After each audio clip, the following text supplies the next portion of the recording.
Good afternoon and welcome to this special AACS 15 sports presentation. I'm Paul Healy along with Kevin Callahan. Today, an MIAA Division I softball game as the Attleboro Blue Bombardiers are hosting the King Philip Warriors. This game in the round of 32 being played even before some of the preliminary round games have been played. Dave Angel set up our equipment. He'll be running graphics along with Jim Jones, who's the engineer in charge. Attleboro comes in with a record of 14-6 overall, second in the Kelly Rex division of the Hockomock League, 12-4 in league play. King Philip comes in with a record of 13-9, 10-6 in league play. However, King Philip was forced to forfeit 6 games, so their record should be 19-3. And we'll just cover this once and then move on. A release from the MIAA said that upon investigation, King Philip used electronic devices to transmit information to the live field of play during games multiple times. Again, this incident was self-reported, by the way. Yes.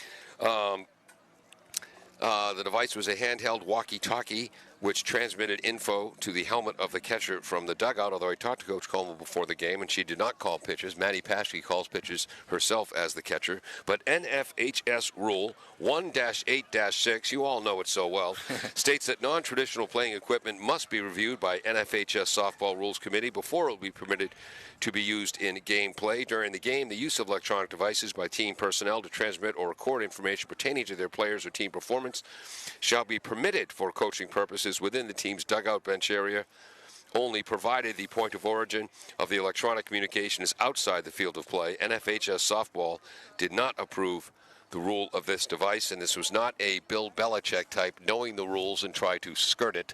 This was an honest misunderstanding, again, self-reported by Bishop Feehan. But because of that, Kevin, instead of Bishop Feehan being ranked, King Philip. King Philip, being ranked 2nd, 3rd, 4th, or 5th in Division I, they drop all the way down to 21 to take on number 12, who Attleboro, and just really quick on my end.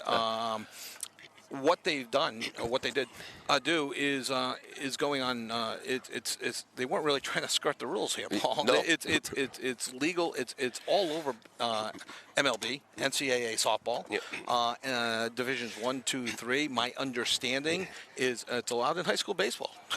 It's just another way of communicating. You and I, we've discussed. Back in my day, we want everything being done on the field. The good old-fashioned hand signals. Hand across the chest is the indicator. Exactly. I used to use the brim of the hat. I think I still do. Obviously, the game has advanced a bit. Again, nothing in April. I'm guessing, hey, we got a new device here. Yeah. Let's use it. And they did. And oops, and it's not. And they paid the penalty for it. And in this particular situation, unfortunately, for Attleboro. Yes, exactly. KP has to go on the road where they would have been enjoying a home game or two. Attleboro was probably looking forward to avoiding not just KP, but Taunton and even Franklin from Hockomock in the first round. Exactly. So their wins, their 3-2 win over Archbishop Williams, 10-0 over Mansfield, 14-0 over Franklin, 5-0 over Attleboro, 2-1 over Central Catholic, and 14-0 over Milford were turned from victories to forfeit losses. That's all on that. Let's move on and get to playing the game today. King Philip is a loaded squad. Their pitcher, McCoy, where is it here? Walsh. There it is, McCoy Walsh, outstanding on the season. She's 10-3, 71 2/3 innings pitched, 126 strikeouts, 40 walks, a 1.47 ERA. Oh, behind her is Joe Bennett, who's only 7-0 and 48 1/3 innings pitched, 75 strikeouts against only 2 walks. Her ERA is 0.72. And behind her, just in case, we have a Miss Cesari, 2-0, 15 innings pitched, 28 strikeouts. So no let's just walks. call that, and no walks. So you're like, okay, let's just get to the first 2 pitchers and see if we can get third deep in the bullpen in 7 innings. Not that simple. Allie McGill will lead off. She is just a sophomore, hitting .429, 42 runs knocked in with 11 home runs. She'll be followed by Ava Kelly, a senior third baseman, hitting .433. Ava's heading to Endicott College. She has 31 runs scored and 20 RBIs. Hitting third will be Taylor Reagan, senior first baseman, hitting .400 with 2 home runs, her first 2 home runs against North Attleboro late in the season. She'll be heading to Bentley. The cleanup hitter is Maddie Paschke, outstanding basketball player as well, top-notch catcher. She hits .431, 20 runs knocked in this year, and she's walked 20 times. Starting for Attleboro on the mound, Jenna Callahan, just a sophomore. Jenna 10-5 with a 2.81 ERA in 87 1/3 innings pitched. Starts off the game with a foul ball. Sorry to steal your thunder there, Paul. We are underway at 4:05, 0-1 to Allie Gill. At catcher is Riley Camacho, heading to Westfield State to play college softball. Moran at third, freshman Ronayne at short. Emily Eby is back from mono at second base. Parent at first base. That's low. 1 ball, 1 strike. The outfield left to right, Qualia, Sullivan, and Bosch. Outstanding defensive outfield for Attleboro. Outfield's been playing great, and keys of the game. I was doing a little bit of research. Attleboro has played KP twice this year. A little bit of an interesting factoid. Hold on. Called strike as that pitch had a lot of movement. 1-2. Attleboro with 35 errors on the year, 9 against King Philip, 7 in game 1, 2 in game 2. So 26% of their errors this season are against King Philip in 20 games. Limit the walks, limit the errors. High and outside, 2 balls, 2 strikes. KP beat Attleboro 13-0 here at Attleboro, and then later in the season 5-0 at KP. But again, that game was forfeited to the Bombardiers. Callahan ready with a 2-2 pitch. High, full count. I sent an email to KP coach Kate Fallon Como in her 5th season, 4th year, or 5th year, 4th season because of COVID. Right. She played at Mansfield High School and Curry College. Ball 4 high, good eye by Allie Gill. I sent in an email exchange with Coach Como, I said, is that Allie Gill kid really any good or just wicked lucky? She confirmed it's a matter of talent, not luck. 11 home runs and 42 RBIs, 36-run score for the leadoff hitter. For the leadoff hitter. This is Ava Kelly, again hitting .433, 31 runs scored, 20 RBI. She's a third baseman. Ball 1 high and away. And again, Ava heading to Endicott College. Yep. Beautiful campus up there. Yes, very, very nice. The Salve Regina of the North, as it were. Ava Kelly hitting .433 herself on the year. Runner is going. Throw down by Camacho. Stolen base for Allie Gill, the sophomore. Off on the pitch. Ronayne gets there just not in time. And a quick stolen base for Allie Gill. Runner in scoring position now for King Philip as they look to strike first. Take advantage of being the road team. Yes. And see if they can get the quick jump start on the home team, Attleboro. Moran in at third, Parent at first. Breaking ball, swing and a miss. It's 1-1. A lot of movement on that pitch for the sophomore. 1-2 now. 1-2, thank you. Oh, I didn't write down the stolen base pitch. That's the biggest mistake I make is on a steal. I always forget. I happen to notice that one time, Paul. Foul tip into the mitt. Strike 3. Nice job by Camacho. 1 out, runner on second, no score. Top of the first. Our home plate umpire is Rob Pimental. Played his high school sports at Fairhaven. I hope they beat Case. Our base umpire, we've had him before, Ken Miller. Played his high school ball at Rahway, New Jersey. Oh, that's right. I remember the town more than I remember the umpire. The ball just high there, Paul, 1-0. To Taylor Reagan, hitting .400 on the season, 2 home runs, 12 runs knocked in, 17 scored. Taylor heading to Bentley because she couldn't get into Bridgewater. Ooh, just misses outside. 2-0. I can say that, folks. I'm a Bridgewater grad. There you go. Important for Callahan to mix her pitches, mix her speeds, and try to work the corners. You'll try to see that all game. When she misses, she'll miss over the middle. Inside, fouled back into the screen. 2 balls, 1 strike. When Jenna doesn't pitch, she plays shortstop, and in that case, shortstop. Freshman Lola Ronayne steps into the circle. Yeah, Lola with almost 40 innings herself on the season, with a good ERA as well. So my guess, and here I am speculating, is maybe third time through the lineup, you may see Lola get in there the pitch. Inside corner, lofted into right center field. Base hit, fielded by Bosch. Goes to Parent, the cutoff man. Runner has to hold at third as Gill had to wait and see if that ball was caught. So there goes the no-hitter, our first hit of the game. Not hit particularly hard. Allie Gill had to hold, as you mentioned, Emily Eby going back, Mary Bosch coming in on it, and when she saw it drop, easily took third. So first and third, one out now for your number 4 hitter, Maddie Paschke. And our drizzly rain, I believe, has finally stopped. Maddie Paschke, 431 in the season, 12 runs knocked in, 13 runs scored, and a tremendous defensive catcher. Ball one high, runner moves on from first base, no throw, stolen base, defensive indifference. So 2 runners in scoring position, 1 out, top of the first. Attleboro opting to keep their defense back with the corners, even with the bag, but shortstop at second base playing back to try to get the out at first base with 1 out. Fastball right through the middle, base hit, fielded by Nina Sullivan. Coach Como sends the runner from third home. Out at the plate. But it's an RBI single for Maddie Paschke. Was there a cutoff throw, or did that come all the way from Sullivan? That went straight through. Sullivan to Camacho at the plate. Scored that one 8-2, Paul, and on the play, Paschke does take second. So King Philip does take the early lead, 1-0. But we've talked about it before, and I've had the pleasure of coaching Nina through the years. And when you play a team that she hasn't run on before, we've all said, please run on her. Yes. Not tall in stature, but may have the best arm on the team. She plays catcher when she's not in center field. Outstanding play. 1-0, 2 outs. Foul ball. This is the number 5 batter, Liv Petrillo, the junior shortstop with a great arm, hitting .396. She's knocked in 20 runs, scored 19. She has walked 20 times. 0-1. And does have a home run to her credit, but 20 times walking, incredible. Just a bit high. 1 ball, 1 strike to Liv Petrillo. Great stab there by Camacho. It's about as high as she can go on that pitch to stab it. Saves Paschke from advancing to third base. 2 outs now, infield back all the way. Open stance for Petrillo. High and outside. Big break on that ball. 2-1. 2-1. So, Paul, you've seen it in all the baseball games as Camacho calls timeout to talk to Callahan.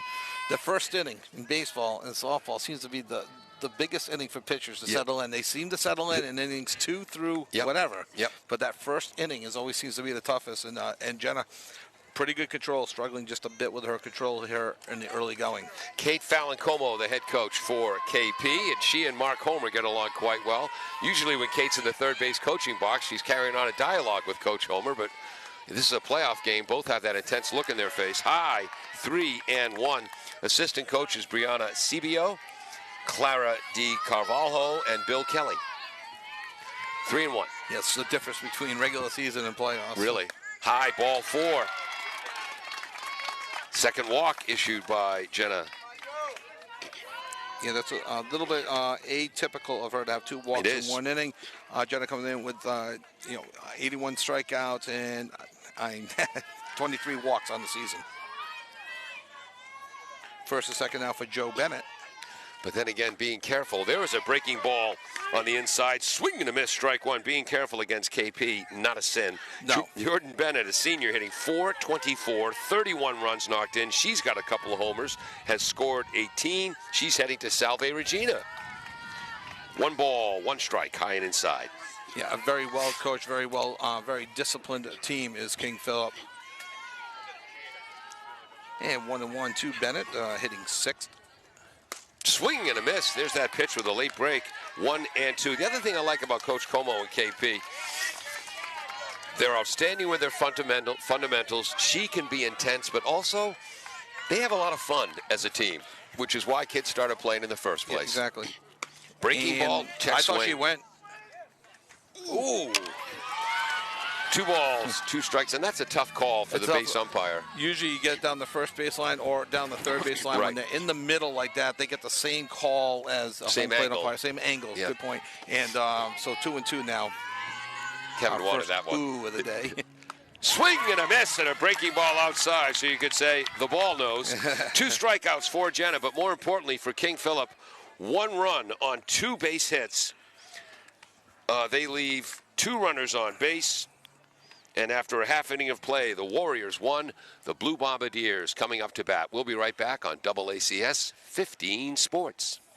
Falls AC, 8 Stack Road in North Attleboro, supports high school sports in our community at every level. Opened in the early 80s, owner Angelo Cavallari is proud of their 40 years of service to the Attleboros. Falls AC is open 7 days a week from 10 a.m. to 1 a.m. They have lunch and dinner daily, banquet rooms for your meetings or get-togethers, and dart leagues. The entire staff at Falls AC wishes the high school athletes the best of luck in every game. Falls AC, 8 Stack Road, North Attleboro, 508-695-2688.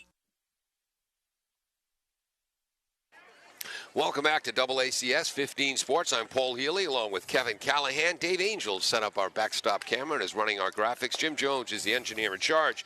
Bombardiers will send up Jenna Callahan, Riley Camacho, Lola Ronayne, and if anyone gets on base, the cleanup hitter is Victoria Parent. McCoy Walsh, the pitcher for KP. Last year as a freshman, 13-2 in the regular season, a 1.39 ERA over 100 innings pitched, 168 strikeouts, was third in the Hawk last year, walked 55, and allowed just 1 run over the first 3 playoff games last year before they were knocked out by Taunton, also from the Hawk, in the D1 semifinal. This year, she's 10-3 in 71 2/3 innings pitched, only 126 strikeouts, 40 walks, 1.46 ERA. Your turn to talk, Kevin. In the first game against Attleboro, 13-0 win. If you're going to get to McCoy Walsh, she did give up 3 hits. She also walked 5 in the game. She can, at times, and I am nitpicking here, Bob, struggle and struggles in quotation figures with her control. Important for Attleboro to be aggressive, but that fine line, but also be smart as well. Jenna Callahan, who is the sophomore pitcher, left-handed leadoff batter, looks at ball 1, low and outside. Defensively, Paschke is the catcher, Kelly at third, Petrillo at short, Bennett at second, Reagan, an outstanding first baseman. Ball 2 to Jenna Callahan. The outfield left to right, senior captain Birch, Gill in center, and Lawrence in right field. Jenna hitting .367 with a .513 on base percentage, has worked 18 walks so far, and is now 3-0. Oh, wow. Kevin just showed me a picture of the tag at the plate. They got her by a solid 4 or 5 inches. Yes. Umpire did get the call right, though. Ball 4 is Jenna Callahan. Earns a walk. How many walks this year? So that's her 19th walk in the season, 18 regular season walks. Now, important here, King Philip, leadoff walk, came around and scored. We'll see if Attleboro, again, three hits and 5 walks in the first time against Walsh. Yeah. You got to string together some things from the Attleboro point of view. Yes, they're the home team, but they are the clear underdog. Curveball gets the outside corner. Strike 1 to Riley Camacho, heading to Westfield State. 4-year varsity player in basketball and softball. 3 years in basketball. I think 3 in basketball. I could be wrong. It might be 4, but definitely 4 in softball because we've covered all 4. Called strike inside corner. That pitch is 1 a strike and 2 illegal. Immoral. It's unhittable. The first pitch was also right on the outside corner. Yeah. And to go work outside, inside to get a 0-2 count to Riley Camacho's got her average up to at least 358. My stats are unofficial. Yep. Swing and a miss. And a pitch up in the zone. Fine job by McCoy Walsh. Last year, Riley had 28 hits and 20 RBIs, 37 RBIs her sophomore and junior year combined. Here comes the freshman Lola Ronayne, no relation to Lily, playing shortstop today. Lola third in the Hawk. I have her at 492. I think they have her at 494. Yep. 492 for the freshman, 554 on base percentage. She has 30 hits. I think she's one of 5 girls in the Hawk, maybe 4, with 30 or more hits this year. First pitch by Walsh, a beautiful one on the outside corner. That one drops out of the zone. 0-2 to Lola, and I don't mean to curse the young lady, but she had to have 4 or 5 home runs in batting practice today. No, she's got 3 on the year. She's got 20 RBIs, 22 runs scored. She also has 13 doubles. Next up on the team is a 3-way tie for 6. Callahan on first. Foul tip into the mitt. Second strikeout in a row. 2 outs, Callahan on first. Should have mentioned Jenna had her first career home run late in the season against North Attleboro.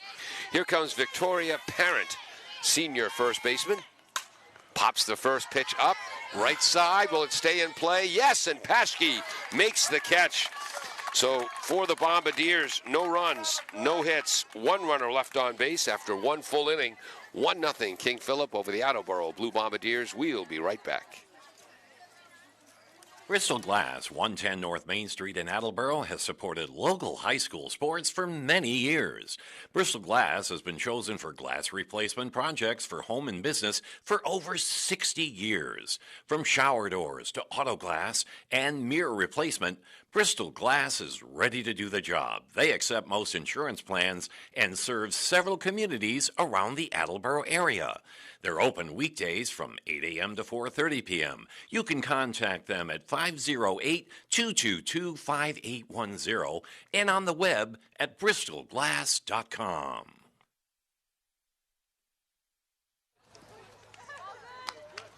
Welcome back to AACS 15 Sports. Kevin, I just figured out why our field mic wasn't working. It was turned off? Yes. You wanted to mention something about McCoy Walsh's pitching in that bottom of the first. I mean, she leads off with 4 consecutive balls for a walk and follows that up with 7 consecutive strikes, 2 for strikeouts and 1 for a pop-up. I mean, that's a great deal, a great job of pitching. Yes. And we noticed, especially in the at-bat to Camacho, the way she was able to work outside then inside. Yep. Important for Attleboro not to get down and understand that they can hit her. It just, some patience and be aggressive, go after the first one you like. Forgot to mention Greg Homer, our latest sponsor. Swing and a miss on an off-speed pitch. Changeup to Ali Cesare. The junior is hitting .322, 15 runs knocked in, 15 runs scored. That's consistent. She also has 15 innings pitched. Fouled back over Kevin's head. No flinch. No flinch, not even close. I'm leading with 5 flinches this year to 2 for Kevin. Is it 2 or 3? I think it's 3. Oh, it is 3. I'll be honest. Wow, that's high for you. It's a little bit high, but 5's up. That's a stratosphere. One of them was at home when I was rewatching the game on the computer. And that should count as 2 because you knew it was coming. A foul right back to our camera. At home, sitting in front of my computer, I flinched. Jenna tries to get her to chase. No good. 1 ball, 2 strikes to Allie. You made a point in the last game that we had, Jenna was pitching, that her 0-2 pitches were a little bit too high, too outside. Yeah. That one, I think, is more in line of where you want it. Right. I wouldn't mind it either. 2 balls, 2 strikes. That one's high and away. Yeah, to get the batter chasing on 0-2 and 1-2. Just a sophomore, Callahan made great progress this year, pitching, doubled her innings pitched from last year as well. High ball, 3-3-2. Jenna plays volleyball in the fall, basketball in the winter. Softball's her sport. Softball's her main sport, for sure. Loves the other 2. Yep. Full count. Fouled off towards the Bristol Glass parking lot. The automobiles are safe that time. 3-2 the count remains. 4 years ago, Kevin lost a windshield. We do have him on standby, though, right? Just to hit the button and... Yes. 3-2 to the 7-hitter, Cesare. Designated player of this game. Low, ball 4. Third walk issued, a leadoff walk. Jenna had just 1 leadoff walk in an inning on the year. Wow. Coming in and has now walked leadoff in the first 2 innings of this game. Checking her wristband before stepping into the box is Kira Lawrence, a freshman right fielder. Scored 14 runs, knocked in 12. She's reached base 6 times on an error to lead the team. Showing bunt. She offered at the bunt as Moran was charging, and they called it. So 0-1 as Moran is almost halfway between third base and home plate. Vicki Parent more even with the bag at first. Camacho thought about throwing to first. Bunt right to Moran. Oh, and it goes under Moran's glove. Good job. Callahan runs her back to second. Back in time was Ali Cesare. Do we have to call that an E5? I think so. Yeah. Because she probably had a force out at second and probably had her at first. Either one. Yep. Camacho going out to talk to, along with Coach Homer, to Jenna Callahan, while the batter, the number 9 batter, Sid Birch, a senior captain, goes to talk to Coach Como. And Birch comes in at .292 herself, but with 12 walks on the year, 18 runs scored, 10 RBIs, and an RBI situation for her here. So Homer having a conversation with Callahan and the whole Attleboro infield. And I think my guess is that what they're doing is probably putting their bunt defense in now verbally. Yeah. And how they want to cycle, whether they're going to charge Moran or keep her home at third and charge Parent My guess is they're going to, and I'm not 100% sure what they're going to do, is they're going to shade Ronayne, the shortstop, towards third, charge Moran, and cycle that way. Eby towards second, keep Parent home at first, and have Jenna play the first base line against the lefty, Sid Birch, wearing number 2. We'll see if I'm 100% wrong or not. Moran creeps in right now, and Ronayne is shading towards third. Squares to bunt. Ball, breaking ball, outside. Ball 1 to the senior captain, Sid Birch. And that's what they did there. Parent was holding first base there, as now Moran moves in between third and home. Bunt, foul down the left field, third base line. Not exactly really, full not left field. 1 ball, 1 strike. And if Moran was charging in, that ball went away from her, so it would have been very awkward for her to turn and dive for that ball. Outside, 2-1, and there's the cycle. The shortstop, Ronayne, to third. Eby, the second baseman, to second. 2-1. Great to have Emily Eby back. After missing several games, Eby with her over 500 on base percentage. Wow. She'll be batting, I believe he said, 7th today. 2-1 is the count. Short left field. Paige Qualia, captain, is there, makes the catch. 1 out. Runners remain at second and first. A huge first out for Attleboro as King Philip turns the order back over to Allie Gill, who walked on a full count and stole a base in the first inning. Again, Allie hitting .429, led the Hawk, right, with 42 RBIs and 11 home runs, both to lead the Hawk. In the first game against Attleboro, Allie was 3 for 5, 2 runs scored and 2 RBIs. Breaking ball low and in, ball 1. Game 2, just 1 for 4, however, a home run. Trade the bump. Okay. Just 1 for 4, trade the bump. So 2 games, 4 for 9, 3 runs scored, 3 RBIs, and a home run. Yeah, trade the bump. Breaking ball low, 2-0. 2-0 is the count. To the leadoff sophomore, wearing number 23 and playing center field. Coach Como giving the signals the old-fashioned way down there in third base. Eby deep at second, Ronayne deep at short. Breaking ball lofted towards Mary Bosch in right field. Tagging. She makes the catch. Here comes the runner. Bosch with a throw in, and the runner holds. So Jenna Callahan records 2 outs, a fly to left and a fly to center. 2 outs, Cesare on second, Lawrence on first. What I liked about that play is not only did KP draw the throw, so Mary threw it to Moran. It was just offline a bit. However, Callahan and Qualia were both backing up. Nobody was going to advance. Called strike on the lower half of the zone to Ava Kelly, who struck out swinging on a 1-2 pitch the first time up. Ava hitting .433, 20 runs knocked in, leads the club with 31 runs scored. 1 for 4 in the first game against Attleboro, and 1 for 2 in the second game. 2 for 6 total with 2 runs scored. It's one of those pitches, low inside corner. Yes, it's a strike, but if you can live not there fair. As a pitcher, really. Best you can hope sometimes is to foul it off. Called strike 3. Wow. And a tremendous comeback, and that gets the crowd going on that one on an 0-2 pitch. King Philip first and second, nobody out. It fails to advance a runner to third. Great bit of pitching there by Callahan. For King Philip, after 2 at-bats, they've got 1 run on 2 hits. They've left 4 on base, 1 Bombardier error, 1-0 Warriors after 1.5 innings on AACS 15 Sports. Falls AC, 8 Stack Road in North Attleboro, supports high school sports in our community at every level. Opened in the early 80s, owner Angelo Cavallari is proud of their 40 years of service to the Attleboros. Falls AC is open 7 days a week from 10 a.m. to 1 a.m. They have lunch and dinner daily, banquet rooms for your meetings or get-togethers, and dart leagues. The entire staff at Falls AC wishes the high school athletes the best of luck in every game. Falls AC, 8 Stack Road, North Attleboro, 508-695-2688.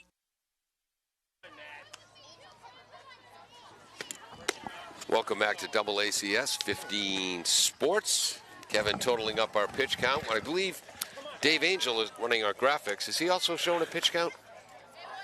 Nope. Okay, it's on you, Kevin. And it's on me, which is fine, and then we won't have any disagreement. Exactly. Through 2 innings, Jenna Callahan with 45 pitches, and McCoy Walsh comes in 3, 6, 10, through 11 pitches in the first inning. And again, 4 consecutive balls followed by 7 consecutive strikes. Easy to do the math that way, Paul. 5, 6, 7 batters. Maddie Moran is up, the junior third baseman, and I was looking at my scorecard. Ball low and in to the 382 batting average, 478 on base percentage, 4 home runs, 28 RBIs. Ball low and in, 2-0. And we've seen the trend from McCoy Walsh. We Yes. start off every inning with 4 consecutive balls, and then we settle down. 2-0 to the junior third baseman. Madison, her older brother Jack, plays for the lacrosse team here at Attleboro. And when we say older, ball 3, we're talking minutes. Yes. Ball. They are twins. 3-0. Of course, the parents love Maddie more because Jack's just a boy. But the lacrosse team, they were up in Acton, Bucksboro today, taking on the number, 3 seed in boys lacrosse. Tom Barrasso, right? Acton Bucksboro? Yes. Former goalie of the Sabres. Ball, yep, that's the second walk against 2 strikeouts for McCoy Walsh. By the way, Jenna Callahan has issued 3 walks and recorded 3 Ks. And we're going to have a pinch runner. And Sam Fisante, freshman, 21. who has scored 3 runs this year. And we've seen this before, Paul. I pulled the ball. I wrote in the wrong spot. Yep. Obviously, well, might not be obvious if you're from Kingville. Maddie Moran will re-enter the game at third base. If she doesn't, I'm going to have to leave the broadcast booth and go have a small talk with Coach Homer. Ari Amaral is up, the senior designated player today. Paige Coelia playing left field, not in the batting lineup. Where's Ari going to college? Ari's going to Dean College, where she'll be playing softball there. And Ari's on a roll at the plate, as I'm about to jinx her. Called strike, 0-1.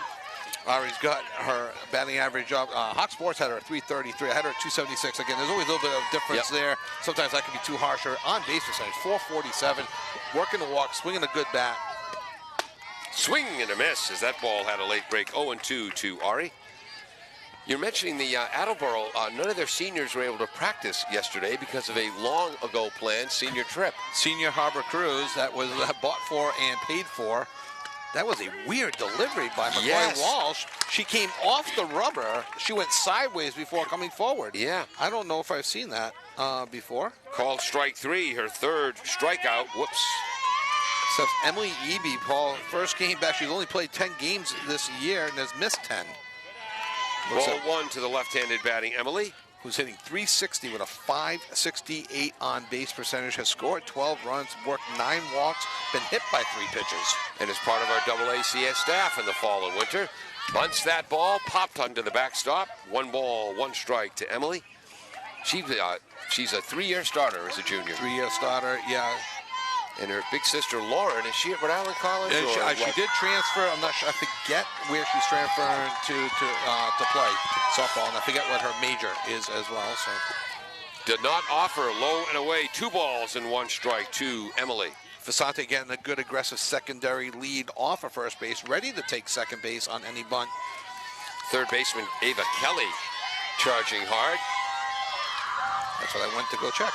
Again, that's almost sidestep. That called strike, low in the zone, 2-2 to Emily. All conventional wisdom says the bunt is now off. We'll see if Kelly moves back a couple steps. Actually, she doesn't. She stays in, maybe a half a step back at third. Swing and a miss at a fastball up in the zone. 4 strikeouts against 2 walks now for McCoy Walsh. Remind me, we'll stick around after this half inning to again say thank you to our newest underwriter, Greg Homer. Ball outside to Nina Sullivan, a sophomore center fielder. She threw out a runner at the plate back in the first inning. Nina with a 364 on base percentage, 12 walks on the year. Squares to bunt, pulls the ball back, ball outside, 2-0. Nina completely and totally unaware that she's the smallest girl on the team. With the strongest arm, potentially. Yes. Her, Moran, might be called Rone's got a great arm as well. Ball outside, 3-0 to Nina Sullivan. So you got to figure that Sullivan will have the take on here at 3-0. Fasante at first with 2 outs will be off on any contact. Or I don't expect any contact off of this next pitch. And notice the Bombardiers are not anxious to run against catcher Matty Paschke. Ball 4. So 2 outs. Fasante at second base. Nina Sullivan at first. And here comes Mary Bosch, the senior right fielder, heading to UConn to major in something I can't pronounce.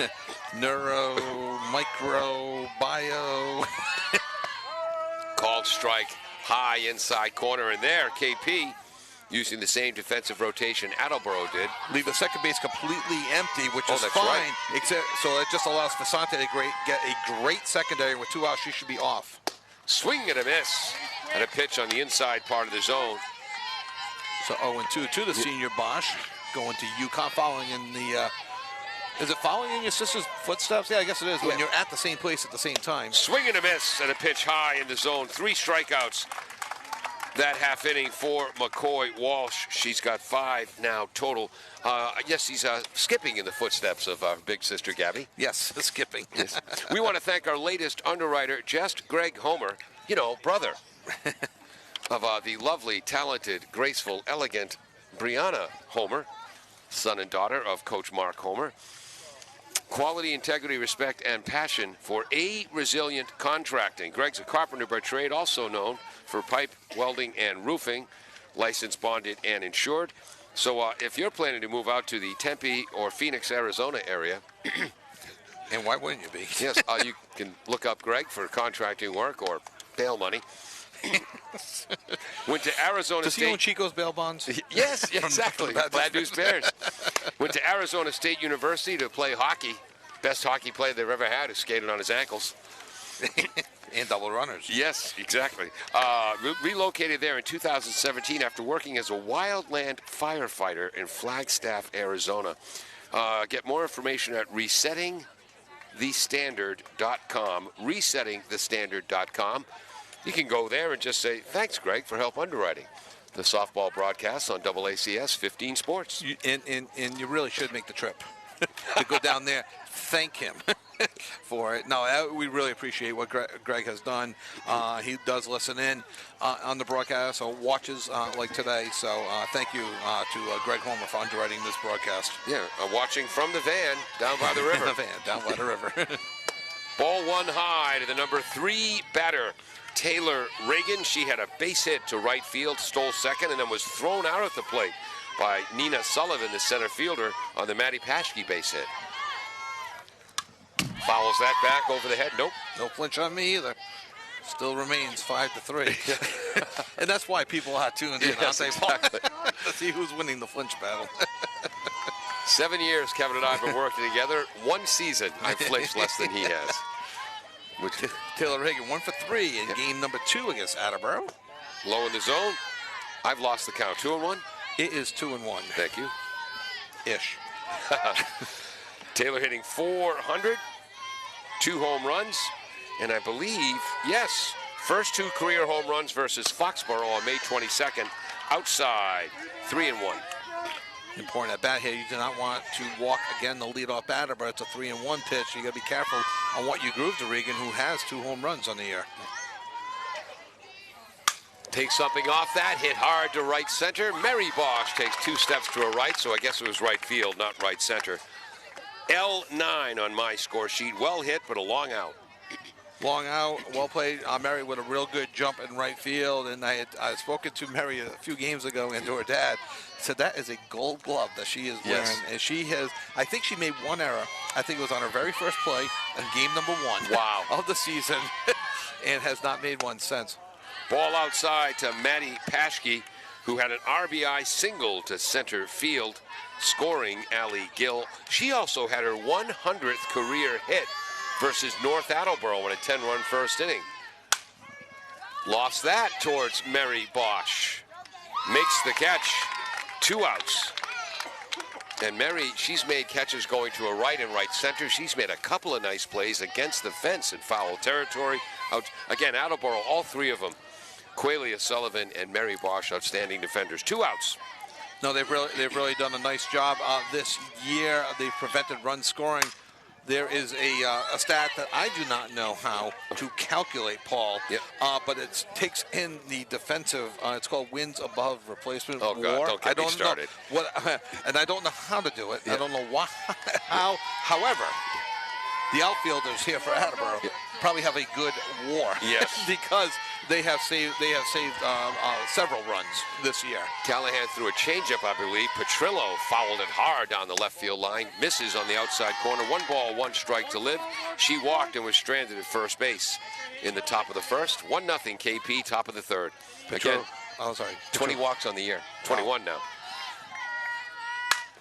Hard shot. Ronay with the catch. 1, 2, 3, 4, 5. And I'm going to 6, have a talk 7, with, 8, 9 pitches that inning for Jenna. I'm going to have a talk with Camacho. She was clearly in my way. I did not see Ronan go to her right and make the catch. I saw her kind of fall down, though, at the end. Was it a diving? Was it a falling catch? Was it at her? It was the old Mike Greenwell catch, then dive. Perfect. I'm just following, and I'm following it all the way to the ground. We call that sometimes a catching dive, not the diving catch. But, but the important thing is it ended up in her glove, and it's a 1-2-3 inning for Attleboro in the field. And by the way, Maddie Paschke heading to Bowdoin College up there in Maine. Hope she stops by the Joshua Chamberlain exhibit, commander of the 20th Maine, who held on to the left flank at the Battle of Gettysburg on day 2. Like to say hi to, well, first of all, Mark McMahon listening. Like to say hi to Mark McMahon listening. Oh, hello, the greetings from Ryan Dolinger from the beaches of Westerly. I'm not sure if Ryan realizes it's 56 degrees, cloudy and raining. We've had 10 consecutive beach days, and we got 10 more coming up, but he chose today to go to the beach. So, well, thanks for watching and listening, Ryan. Ryan, again, a former all-district football player and pitcher in high school, then pitched at King University, Division II in Bristol, Tennessee. Probably looks great in that wetsuit. May have taken a couple off the old noggin there on the mound there if he went to, hey, this looks like a great beach day. Good choice. Way to pick those vacation days. Bombardiers go to the top of the order. Jenna Callahan is up. She led off with a walk in the bottom of the first, was stranded at first. High and outside for McCoy Walsh. Interestingly, lefties, the first time through the lineup, have reached base 2 out of 3 times for Attleboro. Ball 2 low. McCoy obviously afraid of your daughter, Kevin. Yeah, obvious. We're kidding, Miss Walsh. Jenna, 22 hits on the year, 6 doubles, 2 triples, a home run, 9 RBIs. Takes something off that, fouls it back, 2 balls and 1 strike. Again, Paschke, the outstanding catcher. KP's an outstanding defensive team. Kelly at third, Petrillo at short, Bennett at second, Reagan at first base, who looks exactly like a first baseman is supposed to look. Tall, thin, and athletic. Birch, Gill, and Lawrence in the outfield. High ball 3 to Jenna Callahan. On the previous pitch, good aggressive swing by Callahan. 3-1 will look for something that she can drive. Low, ball 4. Jenna doing nothing to hurt the on-base percentage. Has seen 9 pitches, 8 of them for balls. So out of the 6 outs recorded by KP, 5 of them have been McCoy Walsh strikeouts. She's walked 4, which is more than a few for her. Riley Camacho is up. Yep. Interesting thing. I'm predicting a bunt here, Paul. Riley hitting about 389, swinging away. Couldn't be more wrong. Fouls it to right, and that's Paschke's second put out on a foul out to the right side. 1 out, 1 on, 1-0 KP, bottom of the third. And the reason why I was predicting that, it was no disrespect to Camacho. Yep. It was to get a runner down the scoring position for your 3, 4, 5. Yep. Ronan, we see a lot of doubles go under the fence here. Ball just missed low to Lola Ronay, the freshman. Struck out on a foul tip to Paschke in the first inning. Shorts. Yep. Lola with some hits off some of the best pitches in the Hawk this year. Larson and Lincoln this year has a triple off of Lincoln and a double off of Larson this year from Taunton. She's number 3 in the Hawk in hitting. 2-0 to Lola. Swing and a miss. And a ball up. 2-1. If I can make it through today's game without calling her Lily, it'd be 2 games in a row. 2 in a row. Wow. Then you got basketball season next year and softball. Yeah, right. 2-1 is, excuse me, Ronane takes a time out. Boy, I just went to the Paul Healy Leave the mistakes to me, there. Kevin. Yeah. Lola Shablotnik, rats. Way to take Check swing. Way to take the heat back off. We fall after my mistakes and went right back to Lily. So 3-1. Be curious to see if you might see Callahan in motion here. Yeah. Lola will be looking for a 3-1 fastball just to play a little bit of some, not small ball per And se. just But talking to first base coach Michaela Nunes. Boy, did you see that late break? Fouled off by Ronane, 3-2. one of the things I'm learning in softball is the spin rate. And some pitchers have just more and more spin. And what McCoy Walsh is known for is to spin on her balls. Spins that, kind of acts like a screwball to lefties, from a baseball terminology. Swing and a miss on a heater. That is her 6th strikeout. 2 outs, runner on first. This is Victoria Parent. She fouled out to the catcher Paschke her first time up. First pitch swinging. No. They either hit her Yeah. Hit by pitch. And that was a great Don Baylor impression. Ask your grandfather. Because on Did that, not move. I thought, Jenna should have been running. Yeah. So that was either going to be a wild pitch or fastball. She did not swing. And we're going to have a pinch runner now for Vicky Parent. And we have Number 6. No. And Nope. Is that 6 or 8? okay, we're going to go with, and trust me on this, Yep. it's Savannah Bodecker. Okay. Bo Decker. We have her listed as number 5 on ours. But trust me. Yep. That's, Savannah Bodecker, younger sister of Lily Bodecker. Yes, who was a volleyball, three-year starting libero in the volleyball team. She was part of the team that turned Attleboro volleyball around. Swing and a miss to Maddie Moran, who walked and was stranded at second. Great swing by Moran. She really wanted that one. And again, Attleboro's best at the plate when they are aggressive going after the pitch. Swing and a miss. 0-2. In Lily, the strike zone. Yes. Yeah, exactly. But her sister Lily spoke to us after our last game we broadcast, thanking us for the AACS group. Just a bit high. 1 ball and 2 strikes to Maddie. And much like Camacho did back in the first inning, Paschke there went as high up as you can go to snag that, preventing the runners from both of them going to second and third. Ground ball up the middle, into center field. Here comes Callahan running home. The throw is not in time. We're tied at 1. Moving to second base on the RBI single is Moran. 1-1. First hit of the game for the Bombardiers. And for Moran, that is her 29th RBI on the season. For Callahan, that is her 25th run scored. Advancing to third base is Bodecker, and on the throw home, Maddie Moran takes second. So second and third, 2 outs now for Ari Emerald. Wow, clutch hitting for Maddie. Swing and a miss to Ari, who struck out looking in the bottom of the second. So it's tied at 1 in the bottom of the third. And that was a 1-2 pitch that Moran hit up the middle. Just tipped off the glove, slowed it down, but not enough for the shortstop to get there. Ooh. Could have been low, could have been inside. Tough one to swing at there for Emerald, but now she's got to protect with 2 strikes. 0-2. You know, by Walsh knocking that down, that may have allowed Callahan to score because it slowed it down. The center fielder could not get in fast enough. Oh, swing and a miss. And again, she had to protect at that low inside corner. But the Bombardiers do push a run across. They get 1 run on their first hit of the ball game. Leave 2 runners on base. They've left 5 on base so far. And after 3 full, we're tied at 1. And look at the smile on Jenna Callahan's face. Oh, yeah, absolutely. No, it's been a great game. They played so much better in Game 2 than they did in Game 1 against King Philip. And, hey, if there's ever a team that's coming in with nothing to lose and everything to gain, it's the Attleboro Blue Bombardiers. We're going to go to break, but Kevin, while we go to this commercial break, what did you do with my pencil? Oh, that's my thing, Paul. I usually steal it. We'll be right back. Claudino's Auto Repair, located at 310 South Main Street in Attleboro, is celebrating 30 years in the auto and truck repair business. Over the years, John Claudino and his team of mechanics have worked to build a long-lasting rapport with their customers, from oil changes to diagnostics, transmissions, and routine maintenance on foreign and domestic cars and trucks. Claudino's will keep your vehicle running. Claudino's Auto Repair, 508-226-8545, or at claudinosautorepair.com.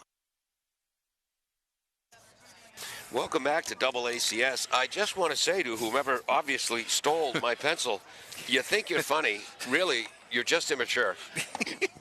I have a backup. Though I do appreciate that type of humor, that's for sure.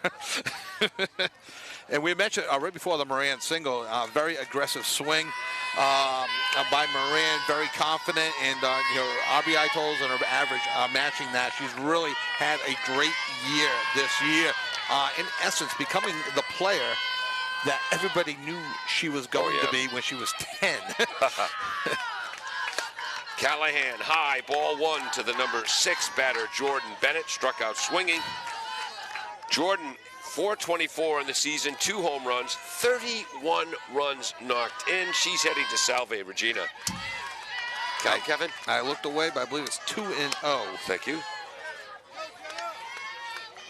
And we'll give you... To Joe Bennett going to Salve Regina. Did you just mention that? I just said that. Treat you like my wife. You never listen to me. Did you say something again?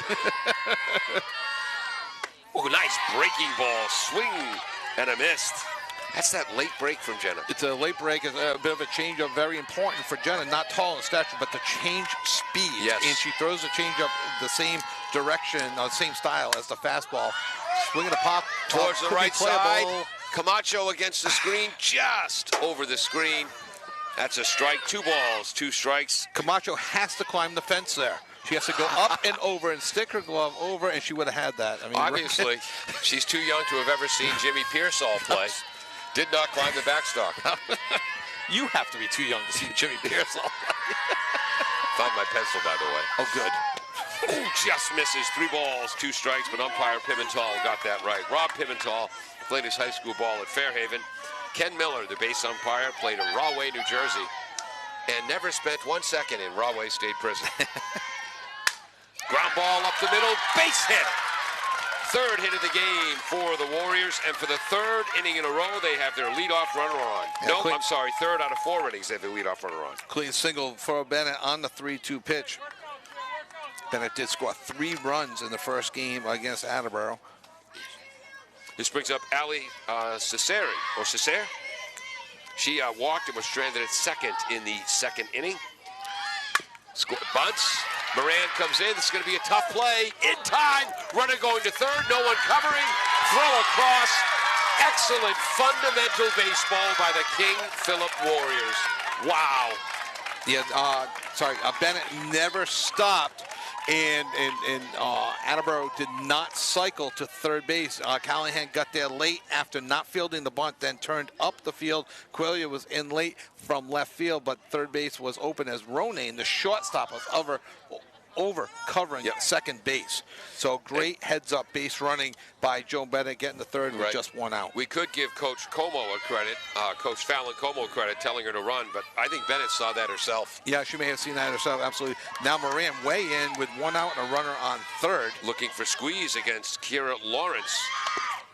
Bunts. Foul, and that was a squeeze as charging home was Bennett. Again, Lawrence has reached 6 times this year on errors, which means that she's got speed. She's got speed, and she's putting the ball in play. Yeah, exactly. 14 runs scored, 12 runs knocked in for the freshman right fielder. In softball, you don't see the straight squeeze as much as the safety squeeze, because like in baseball, you can get the break after a lead and a secondary lead. Now Homer bringing everybody in. Ball high. 1-1 to Kira. She reached on an E5 while bunting. Oh, so she gets credit for a sacrifice that time, doesn't she? She does get credit for a sacrifice, yeah. So she's officially 0 for 0, reaching base 1, because that does not count against her on-base percentage. Breaking ball. And she must have fouled it off because nobody's hustling after it. 1 ball, 1 ball, 2 strikes. So as it came down, Paul, She must have fouled the ball down, and Coach Homer calls a timeout and just reset the defense. Everybody was charging. Parent from first, Moran from second. Eby was going over to cover first base, and Ronayne was going to cover second. Quillia would have been in to cover third, and Callahan would have been charging from the mound. You can call her Jenna. But no, again, so impressed by that sacrifice bunt by Cesare and Bennett getting all the way to third base. Yes. I love aggressive base running because running the bases is the only thing I did well in baseball. I fired myself as a third base coach one year because anytime I tried to take the extra base, if I sent them, they threw a seed right to the base. If I held them up, then the throw was halfway up the line. I said, that's it. Every decision is wrong. But more importantly, 1 out, 1 and 2 to Kiera Lawrence, right fielder. See if they keep the bunt on. Attleboro expecting the bunt, judging by the positioning of the corners. Foul off to the right, and Maddie Moran is much gutsier than I ever was, and she was about 15 feet from the right-handed batter when Lawrence swung. Count remains 1 and 2. Going the other way with kind of a late swing there by Lawrence. If she had hit that, would have gone down the right field line if she had hit it fair. Great job staying alive. Callahan gets the call from Camacho, just missing outside. And one thing I love about both teams, catcher Riley Camacho calls the pitches for Attleboro, and catcher Maddie Paschke calls the pitches for KP. I love it when the players make the decisions. Low in the zone, breaking ball, fouled off to the right, and count stays at 2 and 2, and that's twice Kiera Washington has done a great job staying alive. Yeah, no, Lawrence doing a great job. Seventh pitch of the at-bat coming up. Huge run on third base, huge potential run. The go-ahead run here in the top of the fourth, 1-1. 1 out. Fouled back.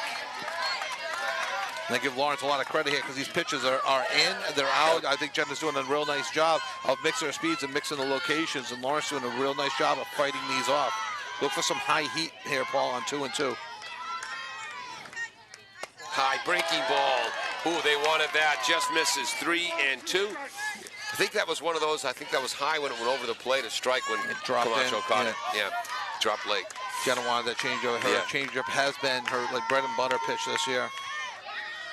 Heater. Ooh, that went off the helmet, off the head. Get that on video? Yeah, we got that. Yep. It didn't hurt Rob Pimentel. It hit him in the head. Pimentel. Pimentel. He knows his name. Good. Yes. All right, that's a good sign. That is a good sign. Sharing a laugh with Coach Homer. Pimentel, not Pimentel. Okay. At least he didn't say I'm Batman. So a little loud conversation going on. We have a quote from Rob Pimentel. Exactly. And he's getting an applause. Isn't it sad for umpires? The only time they get a cheer is when they're potentially injured. Exactly. They're not going to the hospital. All right. And the clap was good. He's not holding up the game. Yeah. 3 and 2 on a great at-bat for Kiera Lawrence. What a matchup between the freshman Lawrence and the sophomore Callahan. The 57th foul in a row for Lawrence. How many is it really? That's the 5th foul. Wow. 1, 2, 3, 4, 5, and 10. This will be the 11th pitch of the at-bat coming up right now for Lawrence on a 3-2 pitch with Bennett at third with 1 out. Infield in. Breaking ball. Oh, that's hit well deep. That's hit deep. Over the center fielder, Lawrence. Off the wall. Oh, going three. Oh, She they threw threw second. to second base, and she goes. She's going to come home. Oh, she could have come home, but she didn't slide. That's going to be a triple and an RBI for the number 9 batter, Kiera Lawrence, after 5 2-strike fouls. What an at-bat. And Nina Sullivan just goes over her head, does not go under the fence for the ground rule double, comes up throwing to second. But to Kiera Lawrence's credit, never stopped going around second and had third easily. The ball got a little bit past Eby. Had Lawrence not slid into third, she may have had home. Look for a bunt here now with Sid Birch. Or if she'd used my specialty, the pop-up slide. Birch, the senior captain, bunts right to Jenna Callahan, throws to first. Oh, fakes the throw. She did that last year, Paul, against Bishop Fien and got the girl coming off third on the fake to third, but this time Lawrence did not bite. So is that a sacrifice or is that an infield hit? I think it's just an infield single because there was no advancement, but it turns the order over, and now it's first and third with 1 out. I don't know if she would have had her at first. She may have. And in hindsight, she may have wanted to get the out at first. Third hit of the inning, fifth of the game for KP. Runners at the corners, 1 out. Called strike. They throw down to third. Moran stretches to make the catch. 0-1 to Allie Gill, who's walked, stolen a base, and scored the first run and flown out to center. On the play, Sid Birch takes second, so a second and third with 1 out. Attleboro moves their infield in. Not a bunt defense, but in around. Now Moran moves in a few more steps at third. Called strike, 0-2. I hope the Gill family, or Allie herself, doesn't take this the wrong way. How could such a skinny kid have 11 home runs? Strong wrist. She's a .964 slugging percentage for the sophomore. Just a bit outside, 1-2. Nice save by Camacho there on the 0-2 pitch to Gill, who walked and scored in the first and flew out to right in the second. 4 for 9 against Attleboro coming into the game with a home run, 3 RBIs, and 3 runs scored. Outside corner, swing and a miss. Great pitch by Jenna Callahan. 2 outs. Scores 2-1. Top of the fourth. That's Jenna's 4th strikeout? 1, 2, 3, 4. Yes. Huge second out there. Second and third now for King Philip. Defense moves back. High to Ava Kelly, who struck out swinging and looking. Ava hits 31 runs scored, second on the team behind Gill's 36 runs scored. 433 average. Ground ball to Eby, 2-hopper, fires to Parent. And good job by Attleboro getting out of that inning after first and third, 1 out and 1 run already in, keeping the Warriors off the board. So they keep it close. 3 hits in that inning for KP. They have a total of 5. They scored 1 run, so they lead 2-1. They have left 6 runners on base. 2-1, King Philip after 3.5 on AACS 15 Sports. Emerald Auto Sales and Service has provided complete auto repair on all foreign and domestic vehicles since 1991. They provide Mass and Rhode Island vehicle inspections and inspections for Massachusetts commercial vehicles. Emerald Auto Sales and Service can diagnose and repair check engine light issues. They're open weekdays 8 to 5, Saturday 8 to 1. For more information, you can call 508-809-6553 or at their location on Route 1 North Attleboro, diagonally across from the Toyota dealership. Welcome back to AACS. Kevin Callahan just proved once again he's the best color man in the business, as he had some wonderful comments during a commercial break. Care to elucidate and enlighten the audience? No, I'm good.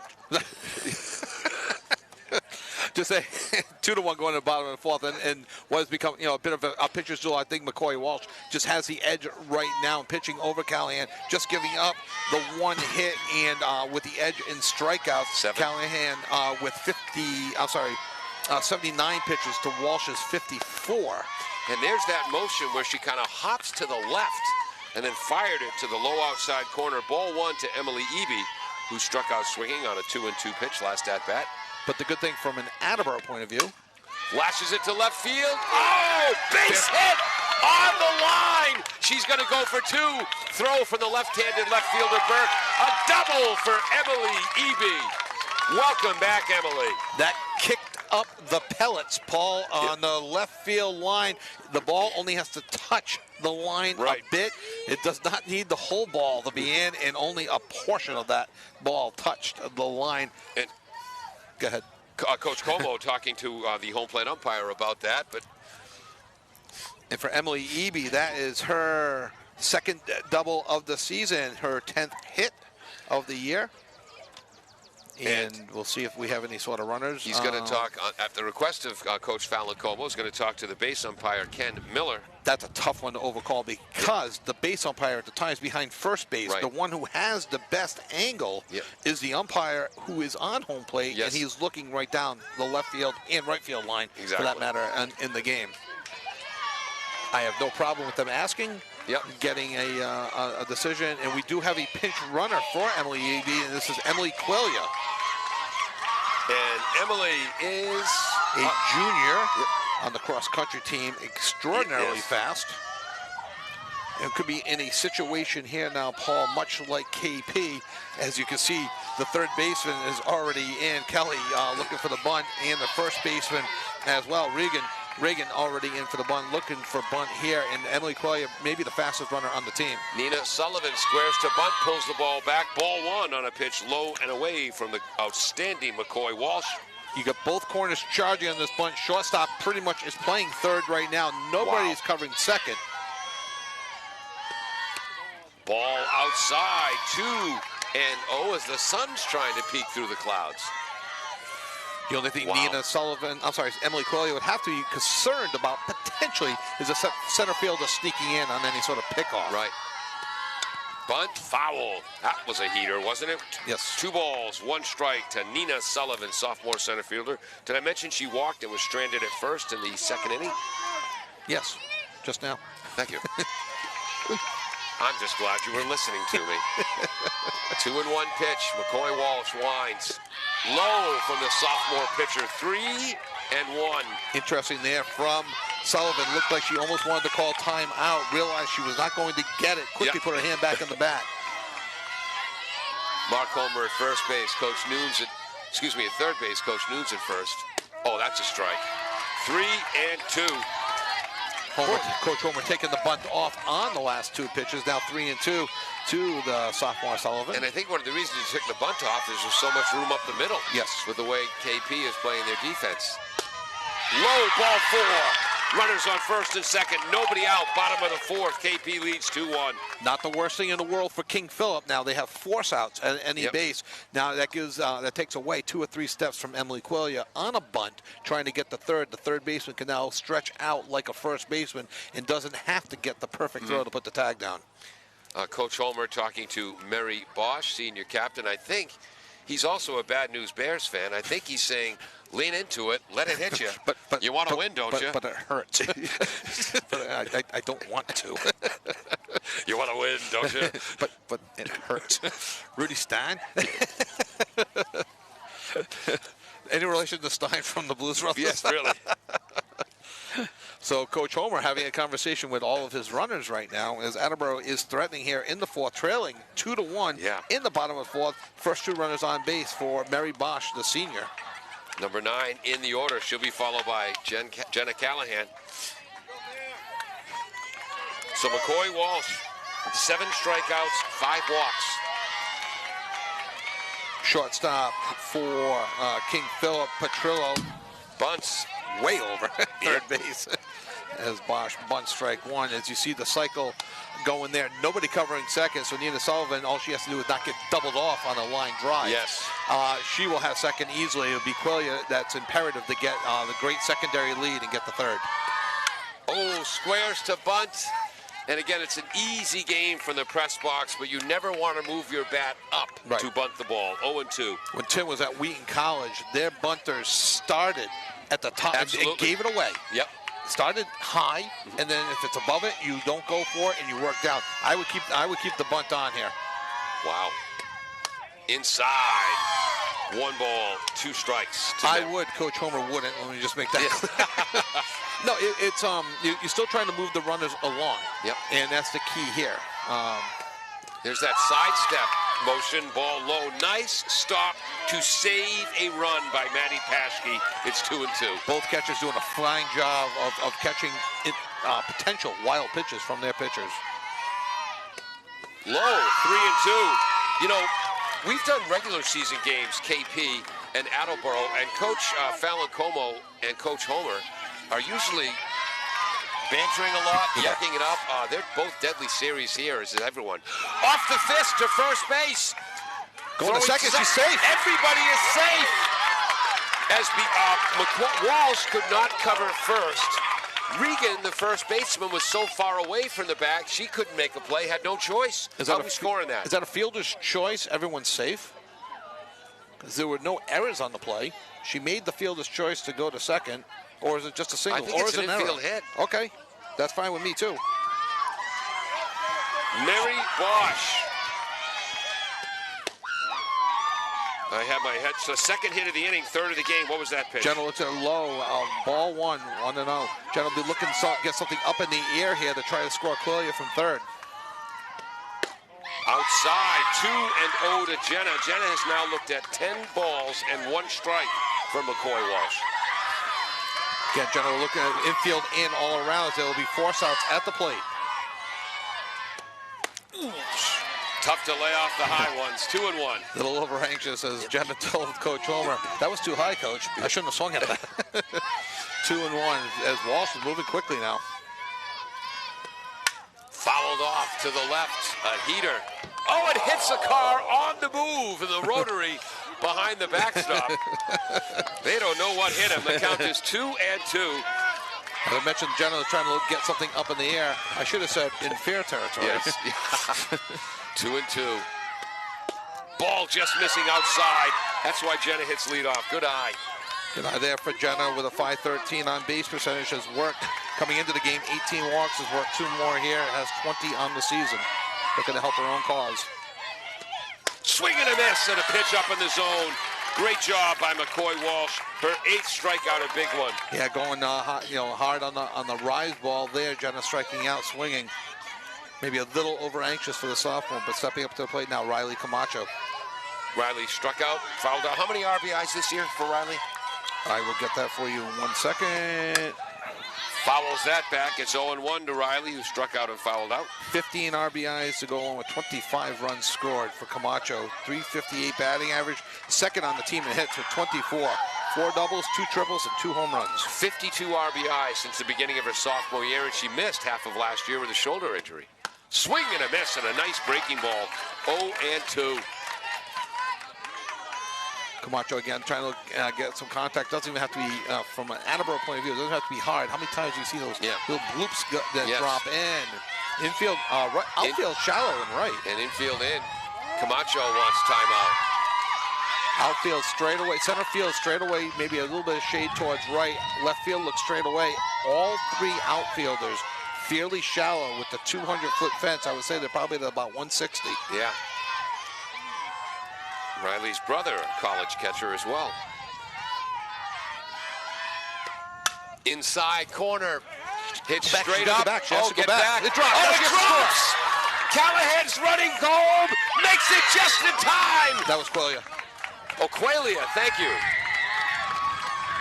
That's right, Quillia. So that is a... is that a bloop single? That's going to be a bloop single when I'm double checking.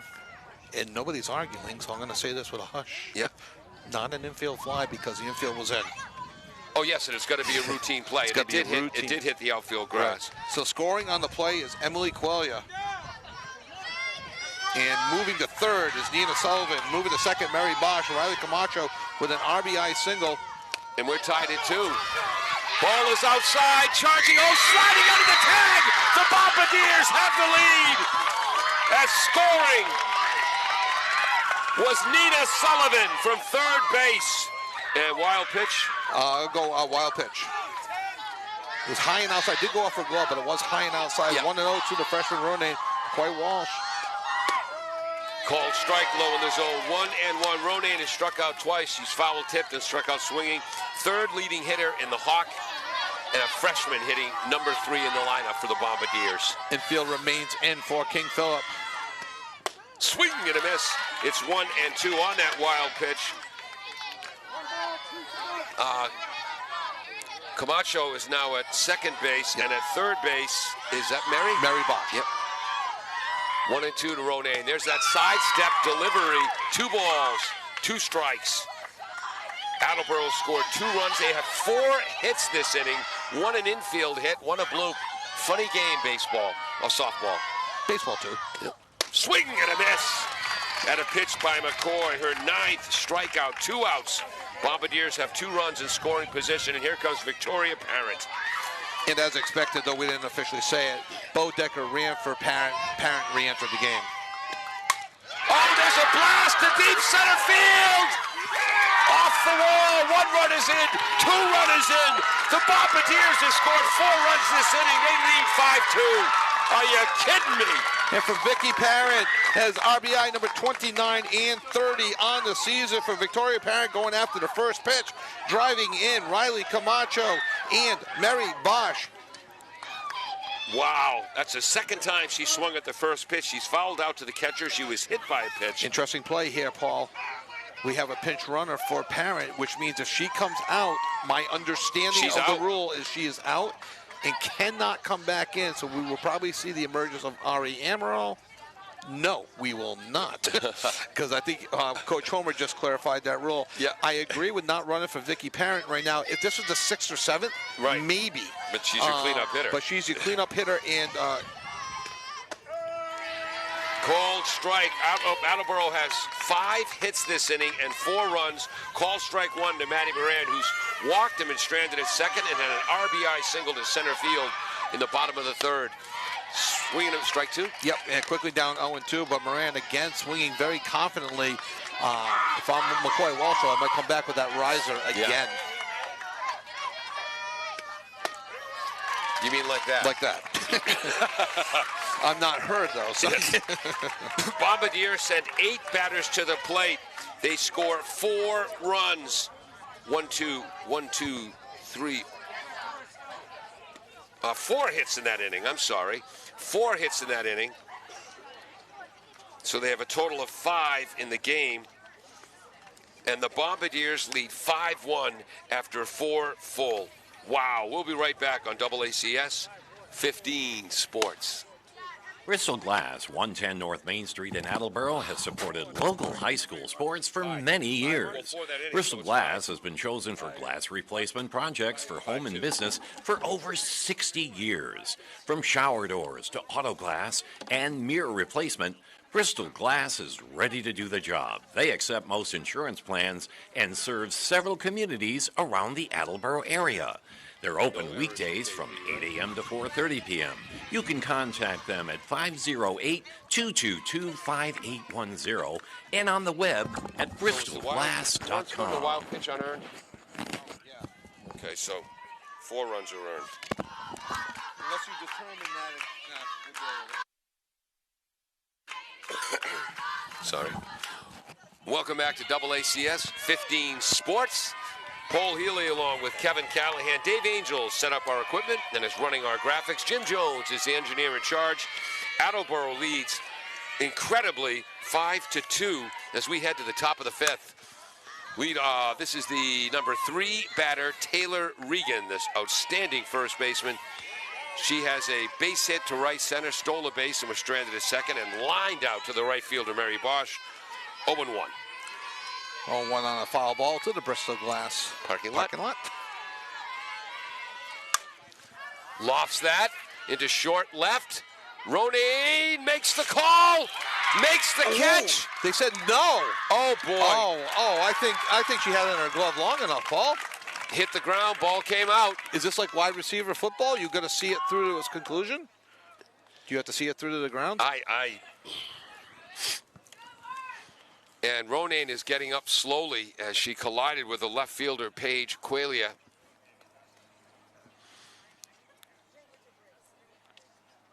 And we won't speculate. Well, you can't call that an error because it's not a routine play. So that's going to be a base hit for... That's a double. Yeah, double for Regan. Came in hitting 400 with 12 runs knocked in, 17 scored, and 2 home runs. She's heading to Bentley. Hope Ronayne's okay. What you need there is slightly better. Now, we didn't hear. Maybe the communication was great. Yeah. I don't know. But Paige Qualia has to be, as a senior, charging in on that and calling off low. That's a tough play to make. Especially with the wind blowing out. Yes. Wow.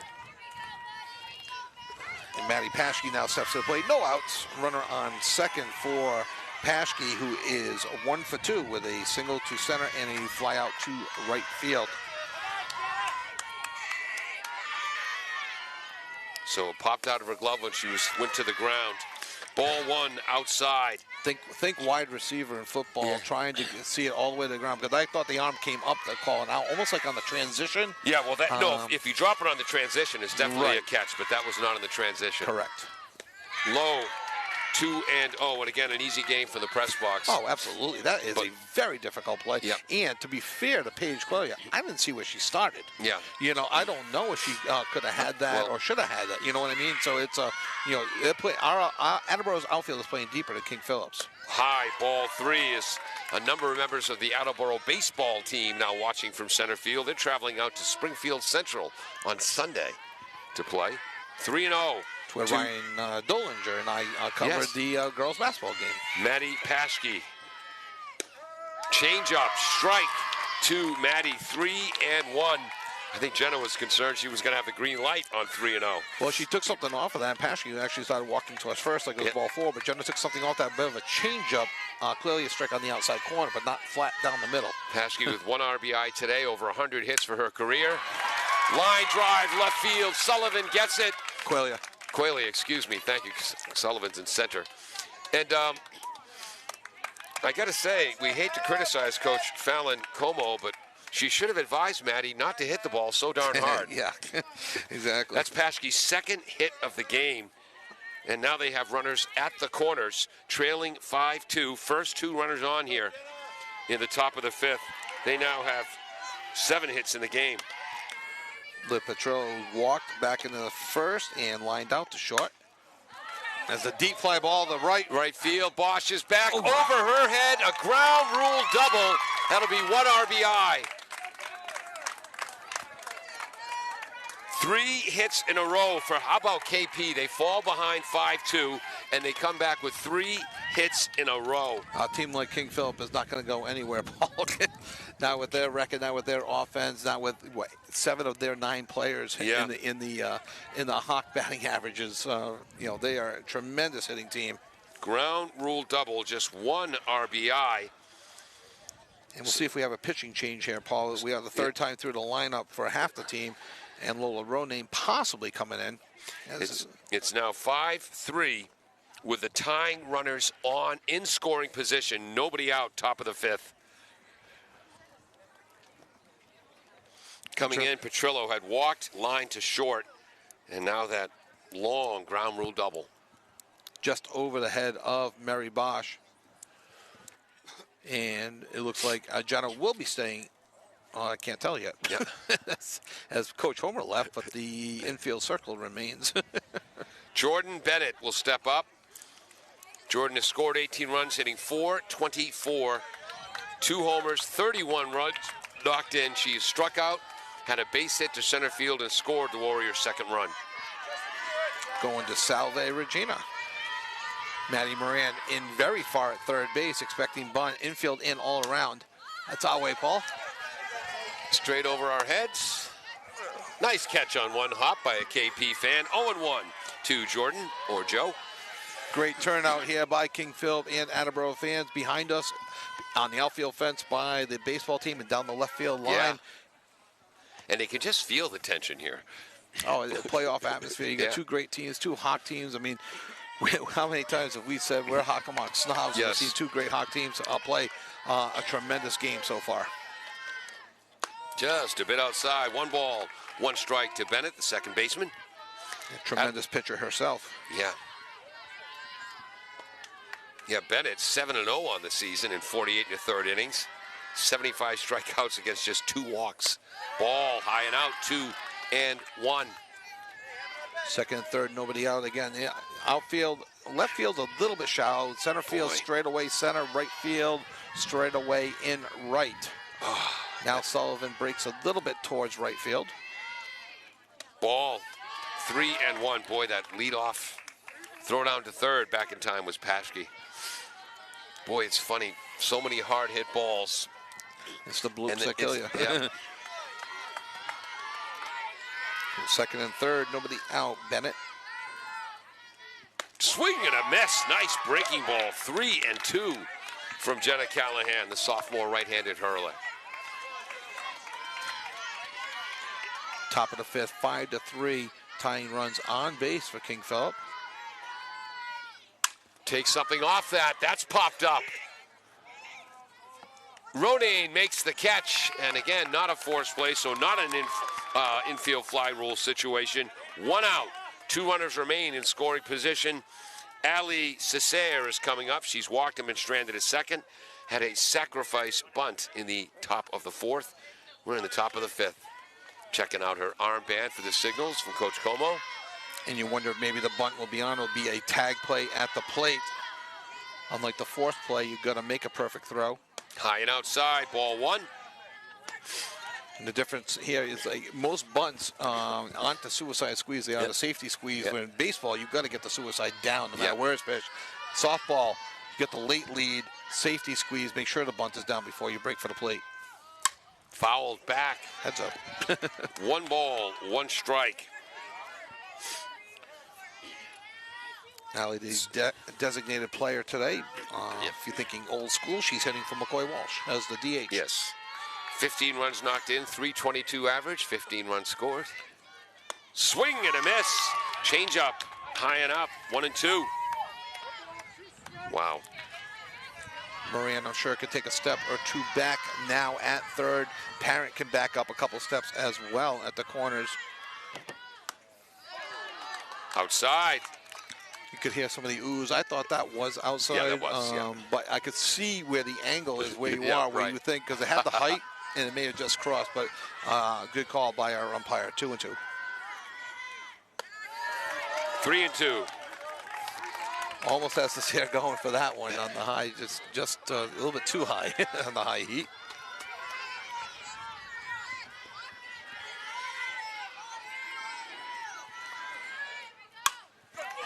Looped into right field. Bosch makes the catch. No, that's the second out. Oh, she doesn't know that's the second out. Oh, and a run scores on a sacrifice fly. 5-4 is the score. Scoring was Paschke. Wow. Mary's got a strong arm. There may have been a play at the plate there, and they appealed. They did not. She did not leave early. They checked with the umpire just now, Paul, and they didn't. She did not leave early. Advancing to third is Liv Petrell, bringing up Kara Lawrence right now. 0 for 1, reached on an error. 0 for 0, because that was a sack. Right. On reach on and ended up base hit to center. Called strike. Thank you. Swing and a miss, and again that base hit to center field was after a long at bat. 5-2 strike. Was that an RBI too? I believe it was. I do have a dot here on my new book. Here we go. Ball high, 1-1. That was an 11 pitch at bat to Kiara Lawrence. So the score is now 5-4. 2 outs, runner on third for Kiara Lawrence, who had the single on the 11 pitch at bat back in the fourth. Swing and a miss on a break changeup inside, breaking ball, 1-2. Yeah, nice up and in pitch there. That right at the letters, right on the inside corner. Tough pitch to hit. 5-4, top of the fifth. Fouled off to the right. Count remains 1-2. We've seen this before. Hits the KP bus on one bounce.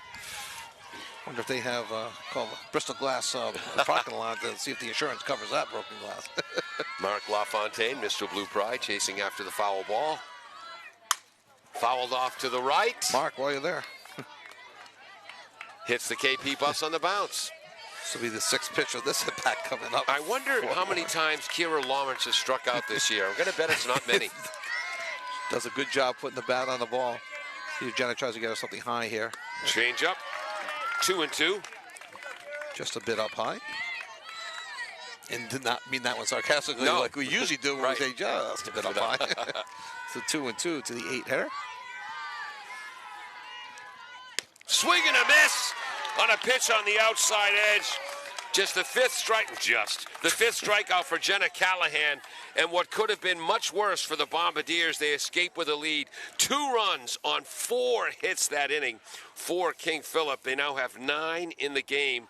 And Attleboro leads 5-4 after 4.5. Tremendous pitching there by Callahan to have first and third with nobody out and to get the next 3 batters out. Yes, a run came in, but a pop-up, a sacrifice fly, and then a strikeout. Wow. Good pitching there to come out of that half inning with the lead, 5-4. And again, that leadoff bloop to left. Maybe you call that a mental error. And then another one, not knowing how many outs there were. But Attleboro holds on to the lead as we head to the bottom of the 5th. We'll be right back. Does your back hurt after a long night's sleep? Ow. Has your mattress seen better days? Is your current bedroom furniture a mixture of different furniture sets? The Bedding Center, located on Pleasant Street and proud sponsor of this radio station and high school sports, offers a wide array of mattresses along with beds, bedroom furniture, and odd-sized mattresses and box springs. You can reach them online at bedding-center.com or by phone at 508-226-8090. Welcome back to AACS 15 Sports. Paul Healy along with Kevin Callahan. Dave Angel set up our equipment today and is running our graphics. Jim Jones, the engineer in charge. We hope Peter Bray's okay. Couldn't make it today. Oh, I hope he's okay. I hope you listen, Peter. And if you are, I hope you're doing well. Attleboro will send up 6, 7, 8 batters. Ari Amaral struck out twice, heading to Dean College. No swing, ball 1. Bombardiers have 5 runs on 5 hits. They've left 6 on base. King Philip, 4 runs on 9 hits. They've left 8 on base. That's a strike. 1-1. 1 ball, 1 strike to the senior Ari Amaral going to Dean College. You don't listen to me, do you? Where my oldest son graduated. You didn't let me finish. Swing and a miss. At a pitch up high. The rise ball seems to be working for Ms. Walsh today. Yeah, just a bit. Good pitcher, and so far, good recovery. Not letting the last inning affect her. Coming back strong, already up 1-2 in the count. 9 strikeouts, 5 walks. Low, 2 balls, 2 strikes. Both pitchers, good mound presence out there, not letting the previous at-bat bother either one of them, and just say, okay, we'll move on, we'll get the next batter. Shakes off Manny Paschke for one of the rare times today. Swing and a miss. Took a little something off that. 1 up, 1 down. Emily Eby will step to the plate. She has struck out swinging and had a double. Where did her double go? Right on the left field line. That's right. The one that kind of kicked up some pellets. Yes. Called strike to Emily Eby. I know I'll come off as a homer on that call, but I do think it was the right call. I do think it landed right on the line. Oh, that's, again, for the umpire for that position, that's one of your easier calls. Yes. High, 1 ball, 1 strike. He did check with the first base umpire, but as Emily Eby hit that, you see who the first base umpire is. He's standing behind first base in foul territory. The person with the best angle on that, other than the catcher, is the umpire. Shot up the middle. Oh, McCoy Walsh makes the catch and sharing a laugh for their teammates. That was 1 good defense and 2 self-defense. She had no choice but to catch that ball. Even if she had knocked it down, it was hit hard enough where she would have knocked it down and thrown her out at first base. So 2 quick outs, bringing up Nina Sullivan. On a blast up the middle, Nina has walked and was stranded at first. Walked and scored on a wild pitch. Attleboro's only unearned run. What was that pitch? Oh, that was a ball low. Ball low to Nina. She's also thrown out a runner at the plate today. Outs. Should let the home plate umpire call it before I do. 1 ball, 1 strike. I mean, we're out further away, and gotta let him call it. Swing and a miss. 1 and 2. McCoy's, her rise balls worked well. Attleboro, they've swung at a number of pitches out of the zone up top. It's tough, again, we've talked about it now in the big leagues all the way down to coach's backyard pitch. wiffle ball. High strike is tough to lay off. Swing and a miss. McCoy now up to 11 strikeouts on the day, which gives her 137 for the year. A 1-2-3 inning for McCoy. And after 5 full, the Bombardiers 5 runs on 5 hits. King Philip 4 runs on 9 hits. We'll be back. W.H. Riley is here for your home or business needs this summer. They're a family-run business that always welcomes new customers. They offer air conditioning, generator, and home appliance installation with 24-hour emergency service. For more details, you can contact them at 508-699-4651 or on the web at whriley.com. W.H. Riley & Son, 35 Chestnut Street, North Attleboro, a company Greater Attleboro residents have called on since 1873. Welcome back to AACS 15 Sports. We head to the top of the 6th inning. And boy, can you feel the tension at this place. Kevin, what do you got for pitch counts? That would be 104 for Jenna through Jenna Callahan through 4 innings, and 96 for McCoy Walsh through 5 innings. Jenna did throw in the first game against King Philip 154 pitches. Ooh. So if you're thinking, oh, that's a lot of pitch, I mean, yeah, it is, but it's not something that she hasn't done before. Baseball has a pitch count. Softball, no. Ground ball to Emily Eby. Two-hopper, throws to Parent. 4-3 if you're scoring at home. Well, why wouldn't you be? By the way, that was Captain Sid Birch. She had flown out to left field and had a bunt single earlier in the game. Now we head to the top of the order. Allie Gill walked, stole a base, and scored. Flew out to center and struck out. Came in hitting .429, 11 homers, 42 runs knocked in. If I could just say something really quick about Sid Birch on that play. No. Okay. All right, go ahead. She flew out of the box. So what may have looked like a routine play to Emily Eby, throwing to Vicky Parent, 1-3, she flew out of the box and had her by a step or two. Yes, routine, but love.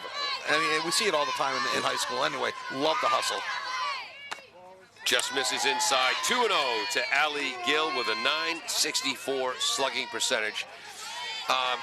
She has got to have the highest slugging percentage per pound in the state. And for leadoff, and per pound. Really? Yes. Lost shot over Ronayne, all the way to the wall. This will be under the wall. Ground rule double. 10th hit of the game for KP. Runner is on with 1 out in scoring position. Game of interest, Paul. If Ronayne is stationed to her left 1 step, that is a line out. It's it would have been on the run, but it would have been a catch. It's just you try to get the proper positioning, game of interest, and that ball was crushed by Allie Gill, her first hit of the game. We can hear the wind picking up on our field, Mike. That's blowing straight out for Ava Kelly, who's due. She struck out twice, ground out to third. Came in hitting .433 with 20 runs knocked in. Takes something off that, fouled off to the right, 0-1 to Ava. Little good movement there, kind of broke in at the last second, forcing Ava Kelly going to Endicott to follow it off. Endicott in the final 8 in the Division III College World Series. Ground ball to Parent, takes a funny hop, steps on the bag, moving to third base is Gill. By the way, Birch, who led off with the ground out to second, we should mention she's heading to Virginia Tech. Will not play softball, but will dominate intramurals. 3 unassisted, 2 outs now, and the number 3 batter is up with the tie run 60 feet away. Regan has a base hit to right center, has lined out to right, and a base hit to a double to left center. This is deep. Oh, what a catch! Nina Sullivan on the run! Oh, my stars. I'm going to the Paul Healy book on this one, Paul. Yeah. Well, if you look, I gave it a star. Yes.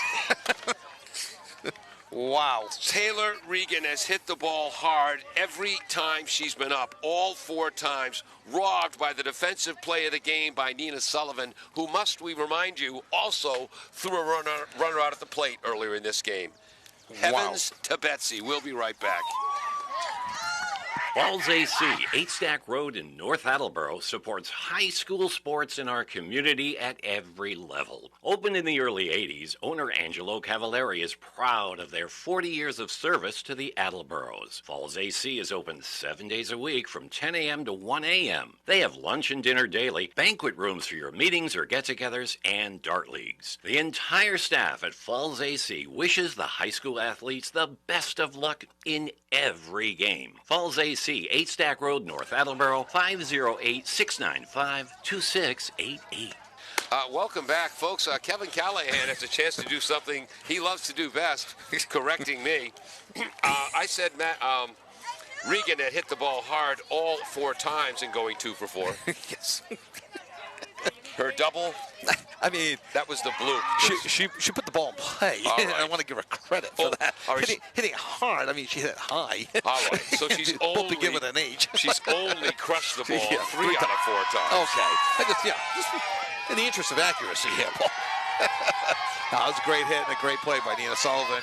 5-4, bottom of the 6th. Mary Bosch squares to bunt. Jenna Callahan makes the play in the on-deck circle. 0-1 to Mary, who has struck out, had an infield hit, and scored in the bottom of the fourth.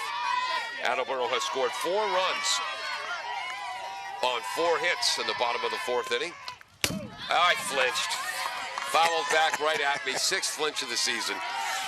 All right, that's 6-3. I mean, this is like insurmountable now. I mean, I got to watch that one go right in. That was beautiful. 0-2 to Mary.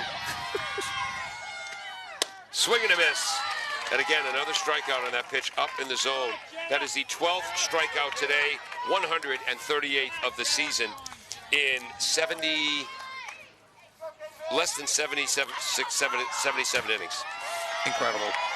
100th pitch of the game coming up right now here for McCoy. Called strike on the outside edge to Jenna Callahan, who has walked twice and struck out on a full count on a high pitch. Worked 2 walks, now has 20 walks on the season. Did I just feel some raindrops? Yes, Swing I felt and a raindrops miss. again. Can we put a call into Jim Corbin and yeah. 0-2, which is fine, but I don't see any clouds above us. Where are they coming from? Just misses outside. How many? What do you got for runs scored and walks for Jenna? Jenna on the season came into the season with 24 runs scored and 18 walks. 2 balls, 2 strikes. So she has not. She has scored 1 run. She now has 25 runs scored on the season with 20 walks on the season. Called strike 3. Beautiful pitch by McCoy Walsh. Second out, her 13th strikeout of the game. Now I got to cover up our computer again to protect you from the rain. We're able to do the whole game in a dry scorebook here. Now it's raining. I'm not caught up on the game changer, which I was going to do. Riley Camacho has struck out, fouled out to Paschke, and had a bloop to left center for a base hit and an RBI. Looks like Walsh going for the high heat there. Camacho laying off that one just a bit. Yeah. 52 RBI since the beginning of her sophomore year. I meant to look up what she had her freshman year, but I forgot. Called strike on the inside corner. Again, a pitch that is technically a strike, but borderline immoral to throw because the batter's got no shot. No chance. The best you can do is 2 strikes, just foul it off or let it go. That sidestep pitch popped behind the third baseman. Petrillo calls her off and makes the catch. A 1-2-3 inning, and King Philip trails 5-4 as we head to the top of the 7th as they're trying to, well, pull out a victory. And they'll send their 4, 5, 6 hitters to the plate. On AACS 15 Sports. Emerald Auto Sales and Service has provided complete auto repair on all foreign and domestic vehicles since 1991. They provide Mass and Rhode Island vehicle inspections and inspections for Massachusetts commercial vehicles. Emerald Auto Sales and Service can diagnose and repair check engine light issues. They're open weekdays 8 to 5, Saturday 8 to 1. For more information, you can call 508-809-6553 or at their location on Route 1 North Attleboro, diagonally across from the Toyota dealership. Welcome back to AACS 15 Sports. Through 6 full innings? Yep, Bombardiers. Oh, that's why. Had it on the wrong side. 5 runs on 5 hits. They've left 6 runners on base. 4 of the 5 runs are earned for King Philip. 4 runs on 10 hits. 1 Attleboro error. They have left 9 runners on base. All 4 of their runs are earned, and Nina Sullivan with 2 of the defensive plays of the game. Yeah, tremendous. She threw a runner out in the first inning and made a tremendous catch last inning on Taylor Regan. Both pitchers through 6 innings. McCoy Walsh, 107 pitches. Jenna Callahan, 111. As everybody seems to be wide awake here now at Drummond Street Field, as Maddie Paschke comes to plate to lead off the top of the 7th. Base hit to center for an RBI. Had a base hit in the 5th and scored. So she is 2 for 3. Looks at strike. Well, is that a swing or a look? Looking as like right at the letter high inside corner. Called strike 1. She'll be followed by Petrillo and Bennett. High, 1 ball, 1 strike. Sophomore Jenna Callahan on the mound. Came in with 81 strikeouts and 23 walks on the year. She struck out 5, walked 3 today.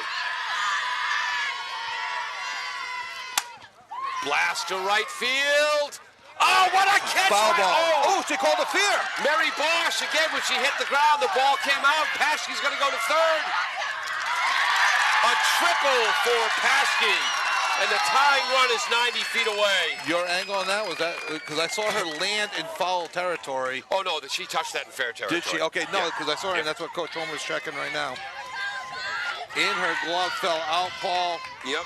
Would have been an unbelievable catch, and now the tying run 60 feet away for Liv Petrillo. Wow. 11th hit of the game for KP, and Paschke is now 3 for 4, and she'll take her game to Bowdoin College. Came in hitting .431. That's gone up. And Coach Homer is just checking with the umpires and asking them to have a conference or check. I mean, the first base umpire, again, that's why I asked you right away. Yeah. That's why when Mary got up. Yep.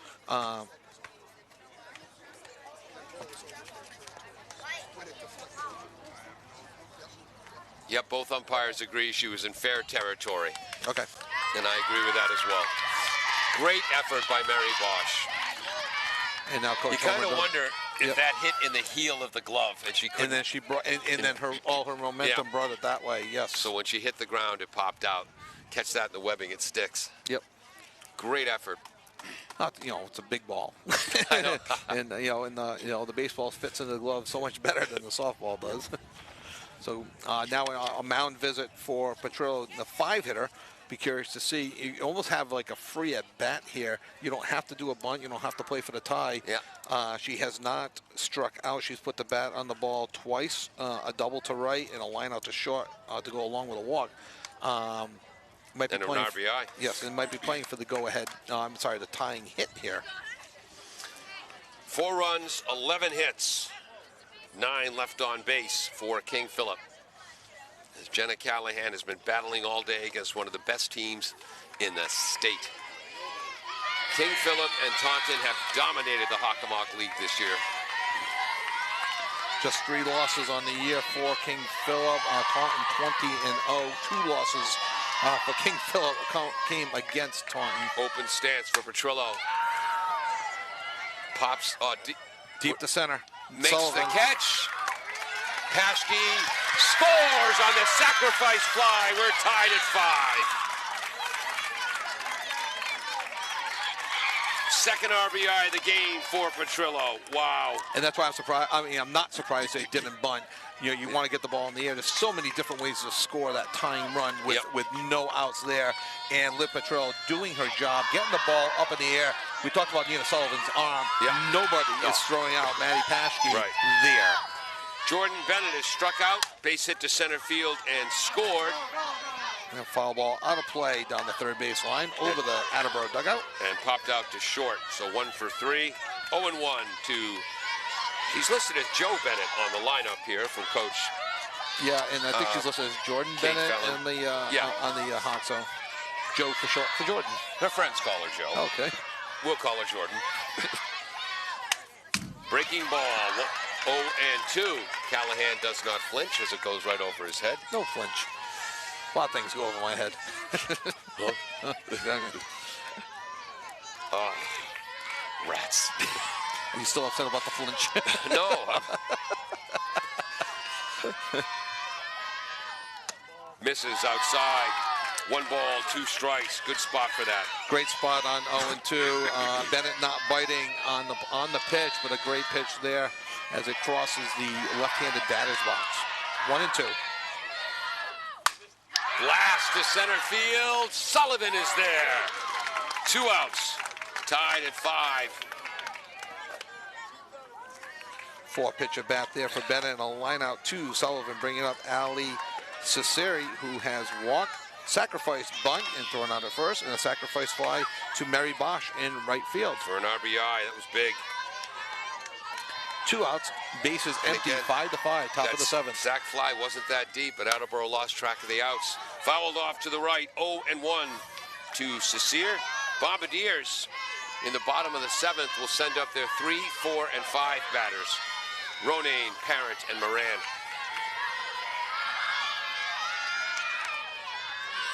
Oh and 1 to Alley. Junior. Ball low. 1 ball, 1 strike. What a game. Great game. It's just what you want for the playoffs. My disappointment is that they're facing each other in the first round. Exactly. I'd love to see this as a Sweet 16 or a Final 8 game. It's a shame one of them has to go home.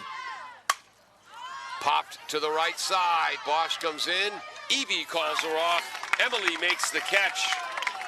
And that's the 3rd out of the inning. But the lead-off triple, where the great hustling Mary Bosch missed it by that much, leads to the sacrifice fly RBI for Petrillo, her 22nd run knocked in of the year. We go to the bottom of the 7th, tied at 5 on AACS 15 Sports. Yes, Kevin? Really quick, coming to the plate is 11 home runs this inning, combined. Wow. Just saying. KP, 5 runs on 12 hits, 1 Bombardier error. KP has left 9 runners on base, all 5 runs earned. Attleboro, 5 runs, 5 hits, 6 left on base, 4 of the 5 runs earned. Falls AC, 8 Stack Road in North Attleboro, supports high school sports in our community at every level. Opened in the early 80s, owner Angelo Cavallari is proud of their 40 years of service to the Attleboros. Falls AC is open 7 days a week from 10 a.m. to 1 a.m. They have lunch and dinner daily, banquet rooms for your meetings or get-togethers, and dart leagues. The entire staff at Falls AC wishes the high school athletes the best of luck in every game. Falls AC, 8 Stack Road, North Attleboro, 508-695-2688. Welcome back to AACS 15 Sports. You know, if I wasn't calling this game and busy with a score sheet, I think I would have chewed my nails to the bone by now. Whoops, I got to flip my scoreboard over. You know what's interesting about a game like this is when your kid is pitching. Yeah, really. Lola Yep. I was just going to say who's up. Lola Ronayne, number 3 hitter in the Hawk this year, 0 for 3 today on 3 strikeouts. Looks at ball one inside. Made her kind of jump back a bit there, Paul. Whoops. Put that in the wrong place. Ball 2 to Ronayne. McCoy Walsh, 13 strikeouts, 5 walks on the day, but she has not walked a batter since the 3rd inning. Nope, 4th inning. Attleboro put the leadoff runner on 4 innings in a row, have not the last 2. Timeout called by the freshman Lola. Outfield still fairly shallow, in my opinion, a little bit too shallow for Lola. Sidestep delivery, 3-0 to Ronayne. And not certain of all the pinch running rules. I'm not sure who they can run for her. I don't think they can reuse somebody. Called strike on the inside edge. Ronayne had the green light there. Yeah, and again, though, we've talked about this in other games. Green light does not mean swing. Right. Green light means, and same thing with 3 and 1, does not mean swing. It means if you love it, swing. Swing and a miss on a breaking ball. Full count. Remind me, I got to thank Greg Homer again. Go ahead. Yes. Took something off that just enough. Lola's a little bit out front, sitting on the fastball. Literally, if that ball is 5 miles an hour faster, Lola might be dancing right now. Foul back. No flinch over Kevin's head. Count remains 3-2. I thought of flinching. Yeah, but it was too fast. If this is baseball, I'd make it flinch. I didn't have time to react. Lola just missed that one. McCoy pitching a little bit carefully here to the freshman. Takes something off. Hits that hard. Oops, fouled off to the left. Just a bit in front of that. Again, McCoy changing speeds, taking something off. Going up high, though, on that one as well with a bit of a rise there. Lola out in front of it, protecting with 2 strikes. Foul to right field. So how many? Yeah, and much like Lawrence with the 11th pitch at bat against Callahan. 1, 2, 3, 4, 5, 6, 7, 8. This will be the 9th pitch of the at-bat to Ronayne as McCoy Walsh came into this inning 107 pitches. Walsh shakes off the catcher. Ball low in the zone, fouled off to the right. 10th pitch coming up. The sophomore Walsh against the freshman Ronayne. 5-5, bottom of the 7th. And these two have faced off against each other growing up. Yeah. This isn't the first time they've seen each other. Fouled back. And Lorone now ties Kiara Lawrence with an 11-pitch at bat. Just looking around, and boy, there's some nervous looks on the fans' faces this here. is a huge. This might be a bigger crowd than senior night. Strike 3. And McCoy wins that battle on a 1, 2, 3, 4, 5, 6. An 11-pitch at bat for the first out. Vicky Parent steps to the plate. She had to double the straightaway center last time up. Yep. Fouled out to the catcher. Was hit by a pitch, and then, as Kevin said, the 2 RBI double to straight center. Is that ball 1? Ball 1. Allie Gill, the center fielder, takes a couple steps back. Yeah. Parent blasts it to center field. Line shot. Gill makes the catch. 2 outs.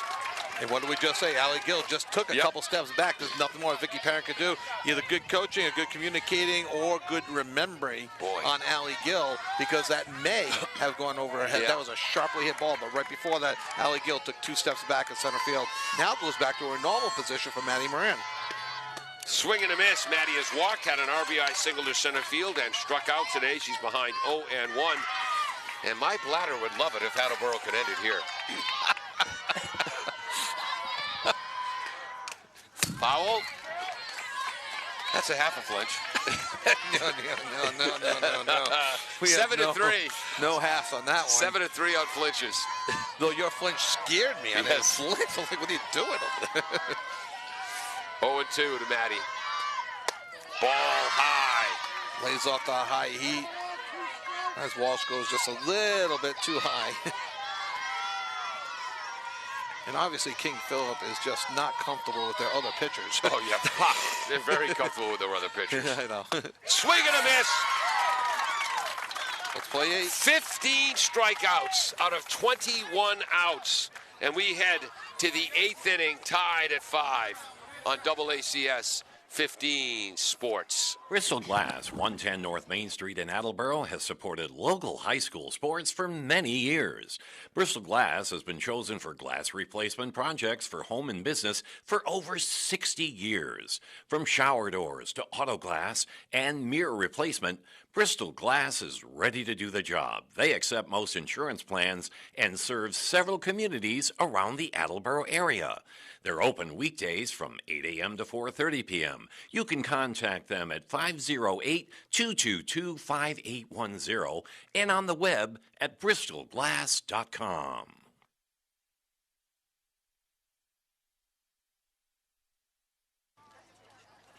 Welcome back to AACS 15 Sports. They tell attorneys never ask a question unless you already know the answer.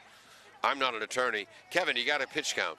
Yes, I do. I'm going to just double. For McCoy Walsh, she's at a 124. Oh, is that all?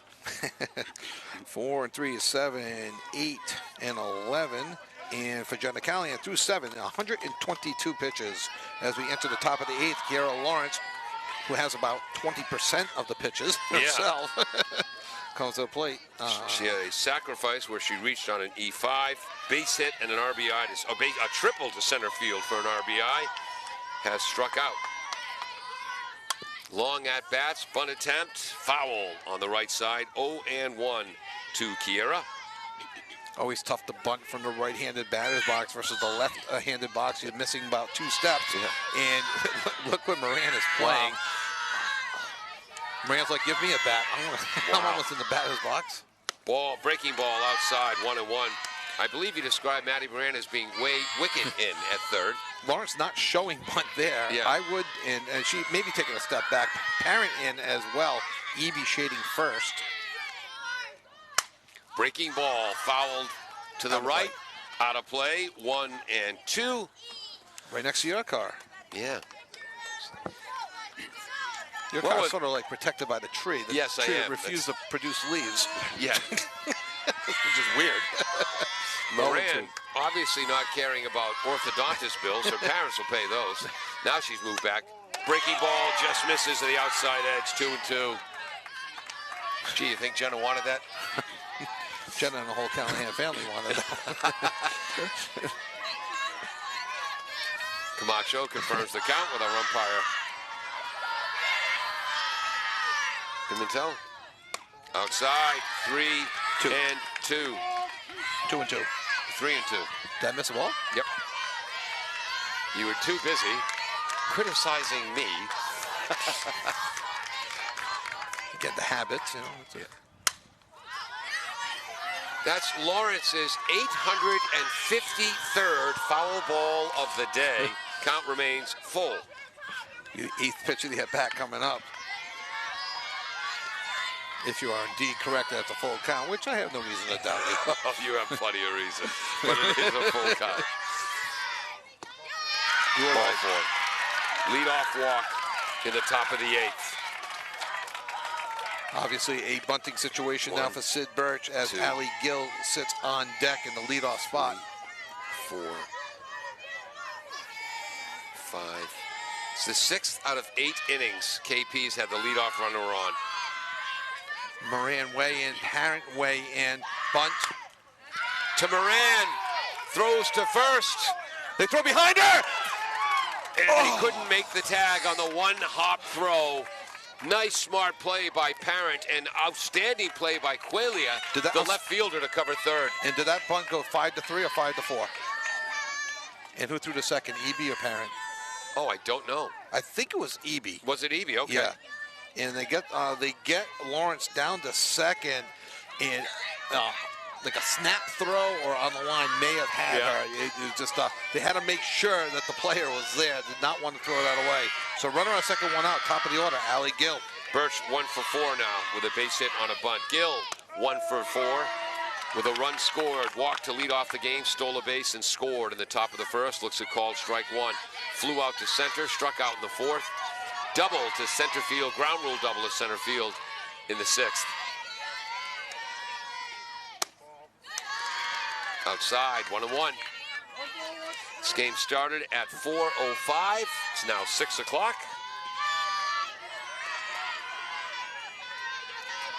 Jenna looking in for the sign from Camacho. Here's the pitch. Change-up. That ball caught a lot of the plate, but the speed was just a little bit different than what she's been throwing. That was just enough to throw Gill off. And 1 ball, 2 strikes, 1 out, go-ahead run at second base.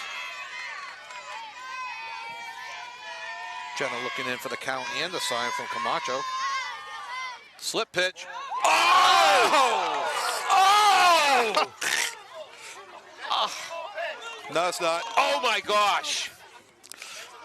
Well, you know what? We all get fooled sometimes, and I think the slip pitch fooled the umpire. The King Philip fans are calling that an illegal My pitch. God. It's not an illegal pitch. And it was also an obvious strike. Her hand stops at her hip.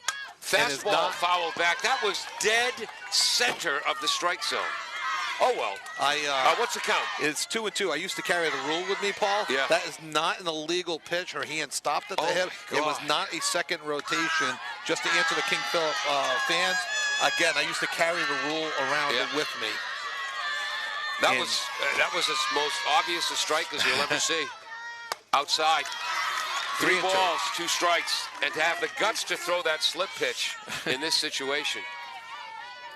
I thought you were going to be able want to say, I thought the umpires have been outstanding today. Oh, no, they've been great. They've been great. Absolutely. Yep. You're calling over 300 pitches, it's going to happen. And every time. Ball 4. Sets up the force out. Runners on first and second. I sincerely believe that was a case of the slip pitch fooling the batter and the umpire. Every time, now I've seen this growing up, and you've heard me talk about every single time that the umpire has been fooled, it has been called a ball. She has been apologized to by 3 different umpires.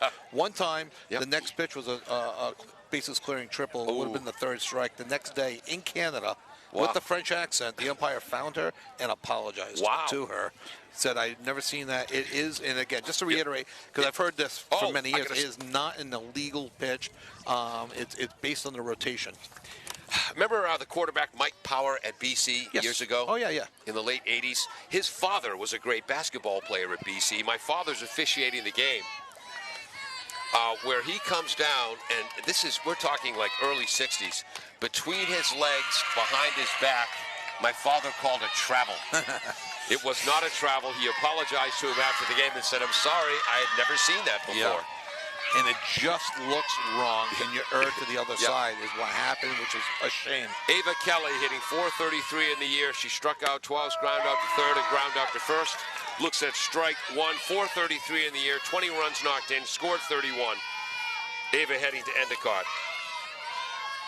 Again, do you remember John Connolly? Yeah. He pitches at Endicott. He's at number 2, and they're in the Division III World Series. Outside, 1 ball, 1 strike. Best of luck to John Connolly. The Connolly family graduate as Zavarian, but from, I believe they're from Attleboro. And a great pitcher at Endicott. Jenna trying to live on the outside edge, not giving in to Ava Kelly, who came into the game hitting .433 with 20 RBIs and 31 runs scored. 2-1 is the count. Low, 3 balls, 1 strike.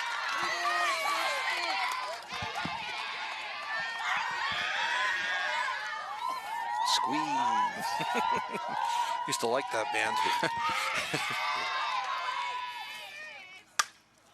Pop to right field, foul territory. 3 balls, 2 strikes. Interesting call here. I know Kelly has struck out earlier in the game, but I'm assuming King Philip does not strike out often. Yeah. 3-2. Yes, there's 1 out. Do you put the runners in motion? Wow. We've seen how aggressive they are on the bases when they're running. I would not be surprised if you put the runners in motion. Foul back. I flinched. Oh! You got me on 1. 7-4? I had 1 to give. Yeah, right. Count remains 3-2.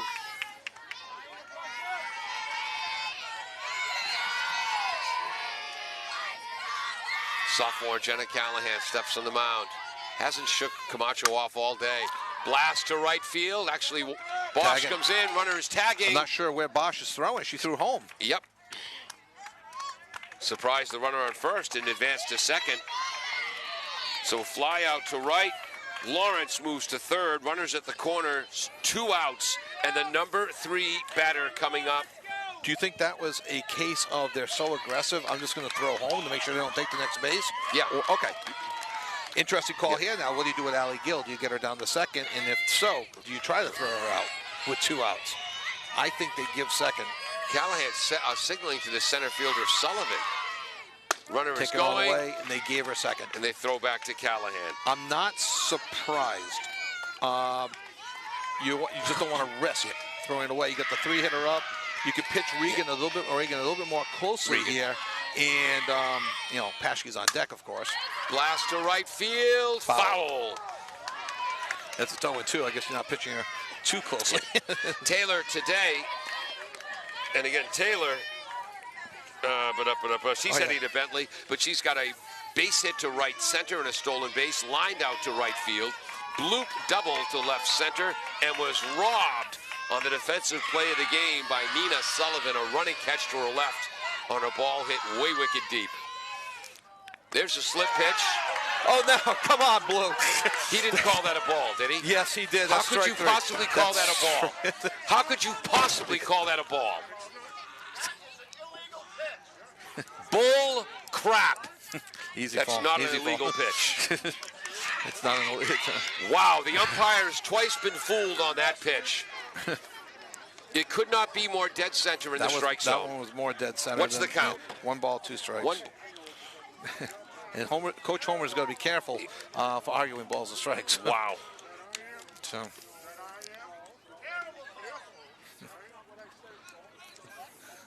Wow. It's 1 ball, 3 strikes. 2 strikes on the batter. Unbelievable.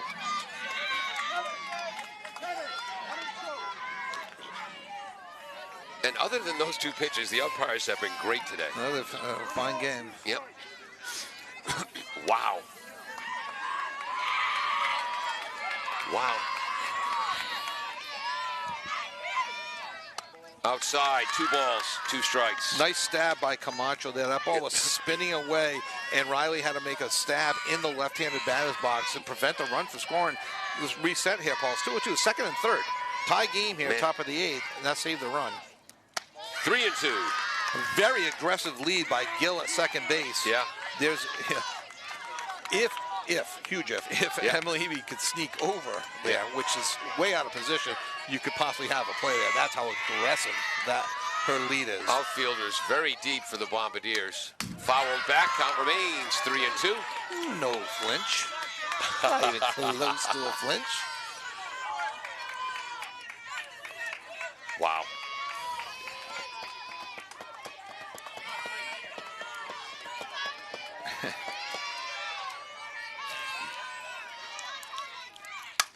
Pop to right. Could be That's going to get playable. out of play. Count remains 3-2. Could be playable if they climb the fence. Had a lot of foul balls. Yeah, really. I'm not sure if the camera goes that way. I don't want to take anything away from Mary and Vicky, who had no chance at that ball. Not wind push at all. I thought maybe at first it was more high and more in the play. So 3-2, payoff pitch. Second and third, 2 outs. Base hit. That's just not right.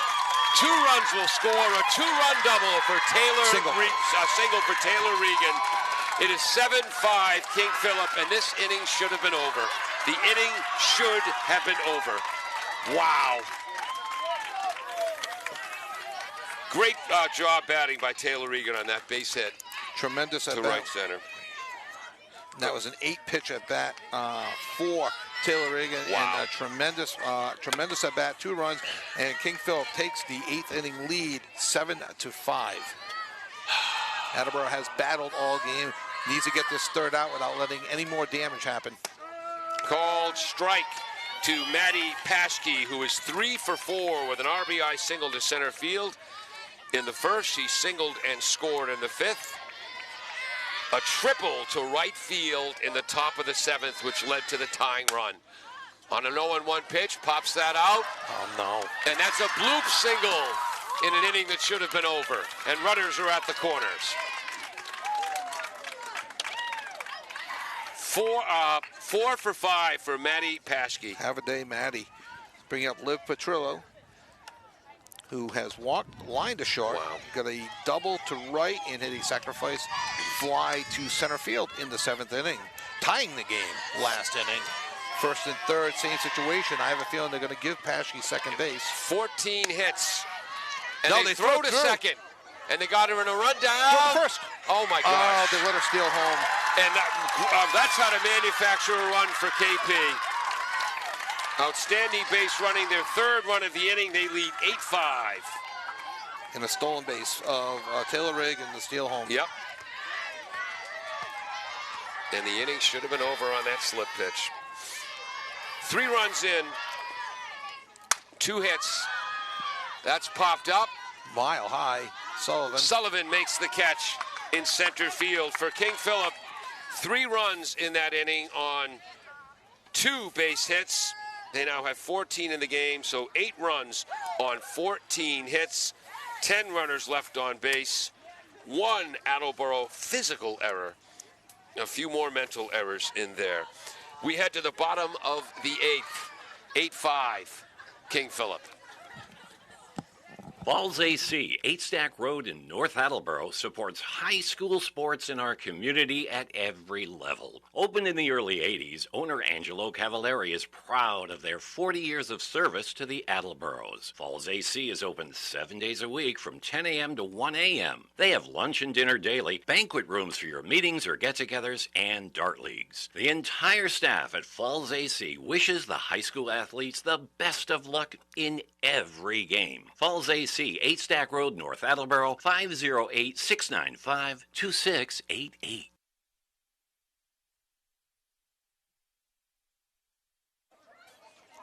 Welcome back. We also want to thank, Greg.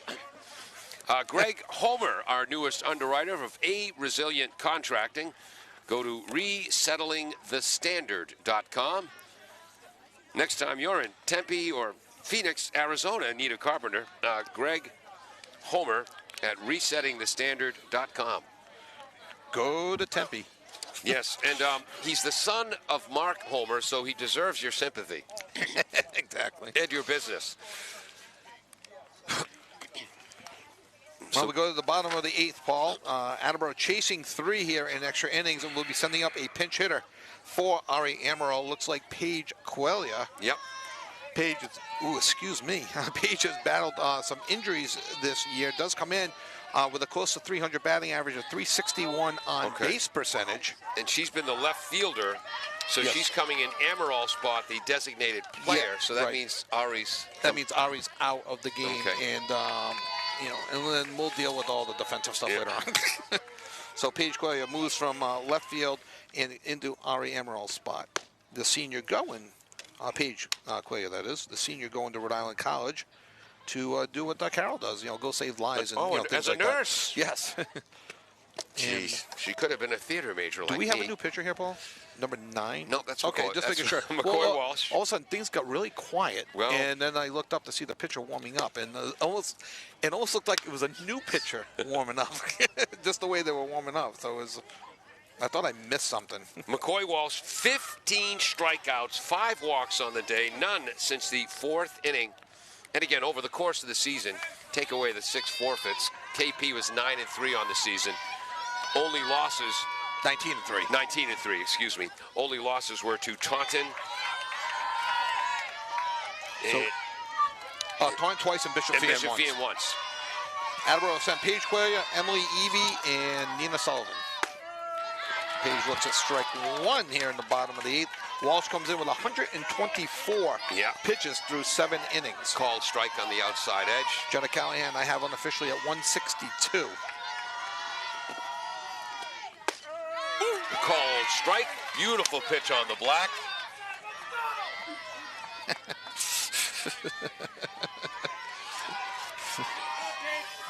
Wow. Yeah. Swing and a miss. Strike 3. 16th strikeout of the day for McCoy Walsh.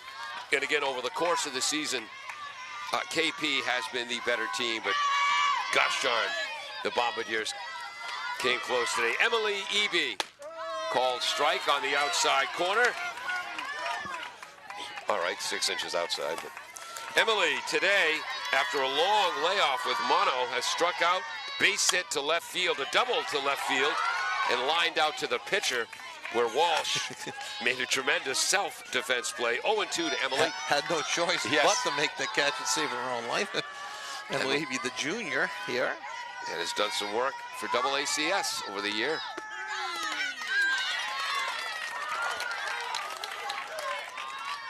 Two away here, and now Nina Sullivan to the plate. Called strike. Nina has walked twice and scored on a wild pitch and struck out 0 for 1. Nina with a 364 on base percentage. I did it numerically so I wouldn't have a pause. Yes. Look to the top of the page for number 1, and yet I paused. Ball 1. 17 strikeouts for McCoy. Out of 23 possible outs, ball outside, 2-0. Balls to the sophomore catcher. Standing on deck is Lily McGilvery, so we might have a pinch hitter from Mary Bosch. Yeah. Did we get there? Just misses low. 3 balls. Nina Sullivan, should she reach base, possesses some real good speed. She does have 4 steals on the year for Attleboro, but she is fast. It almost looked like she moved up in the box there. Yeah. Showing squares. Ball 4. Outside. 6th walk of the game for Ms. Walsh. First since the 4th inning. And coming up to bat will be number 19, Paige. Nope. Lily McGilvery. A junior that has floated between left field, second base, and some right field this year. Has the numbers don't show, Paul, but the eyeball test, she has really been hitting the ball very hard lately. She had a game, and I feel bad for you. I think she was like 0 for 4, 0 for 5, right? Yeah. She crushed the ball 4 or 5 times, and she's been making some real good contact. So 2 outs. Not tying run. Attleboro looking to get a little 2-out magic going here in the bottom of the 8th as they trail by 3, 8-5. Right-handed batting McGilvery. Called strike. Outside corner. 0-1 to Lily.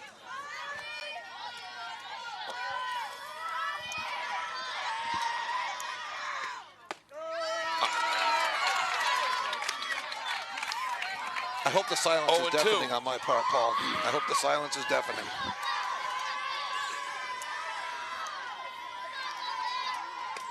Swing and a miss, foul tip into Paskey's mitt, and a comeback victory for King Philip. So that's 19 strikeouts? No, 18 strikeouts on the day against 6 walks. King Philip, 8 runs on 14 hits. 1 Attleboro error, 10 left on base. Bombardiers, 5 runs, excuse me, on 5 hits. 6 runners left on base. Did not have a base runner in the final 4 innings, the 5th, 6th, 7th, and 8th. 1 base runner. So they had 1 base runner in the final 4 innings. Over the course of the season, the better team won, but boy, oh boy, some things went against the Bombardiers today. Tough way to end a season. No, tough way. I admire this Attleboro team. I mean, we sometimes we apologize to the other team. I know there's a lot of King Philip fans listening. Yep. However, we are an Attleboro broadcast. This is the team we know Yep. best, and I'm very, very proud of Attleboro. Attleboro lost to King Philip 13-0 in the first game. Yep. And got 3 hits. Yeah. Attleboro lost 5-0 in the second game and got 1 hit. Okay, Attleboro was leading 5-4 going into the bottom of the 7th. Attleboro had every reason to think that this game should still be going on to the 9th inning. Who knows how it would have played out? Well, a couple of little mistakes that King Philip took advantage of in this game, but extremely proud of the way Attleboro competed in this game. Yep. I'll say it, I'm very proud of my daughter. Yeah. The way she pitched, the way she battled, and had a better year this year than last year. Yeah. Very proud of the seniors for Attleboro. Going through Page Quillia, going to Rhode Island College, Mary Bosch, going to UConn, Riley Camacho going to Westfield. Hold on, I got to hit them all. Yeah. Let me just see. Vicky Parent going to Northwestern. Number 7. And Pam, I like going to Simmons. Yep. Kind of very proud of the way this team. And did I say Ari Emerald going to Dean? Just in case. And Mary Bond. Yeah, got them all. Got them all. And if I didn't, I'm apologize. Very proud of the way they competed. Proud of the way they came together as a team, doing some team bonding things throughout the year. I'm proud of the way King Philip played. What a performance by Maddie Paskey. An outstanding job as catcher, which is a tough job. And Maddie Paskey, was it 4 for 5? Yeah, I believe it was 4 for 5 for Paskey. She had a day. Yeah. And she did very well. And that leadoff triple in the top of the 7th. Yep. When it was a 5-4 game. Yep. That led to the scoring the 5th run. She then had another base hit in the 8th. Yes. Take absolutely positively nothing away from the King Philip Warriors. We sincerely wish them the best as they go forward, because they're from the Hockomock League, darn it. And when the brackets came out, we all looked, and the collision course is there for a 3-time chance to meet Taunton. Yeah. And I don't know Wachusett Regional. I'm sure they're wonderful. I'm a Central Mass guy. I do. They're very good. I'm sure they're wonderful. But now I'm rooting for Franklin a bit, and all the other. Oliver Ames is in the playoffs. Yeah. Foxborough is in the playoffs from the Hawk. Rooting for all the Hockomock teams in the playoffs, and rooting now for a King Philip versus Taunton final as well. Yep. We want to thank our underwriters from W.H. Riley & Son, the Betting Center, Falls AC, Claudino's, Bristol Glass, Emerald Auto, and our newest underwriter, Greg Homer of A Resilient Contracting, LC. Go to resettingthestandard.com.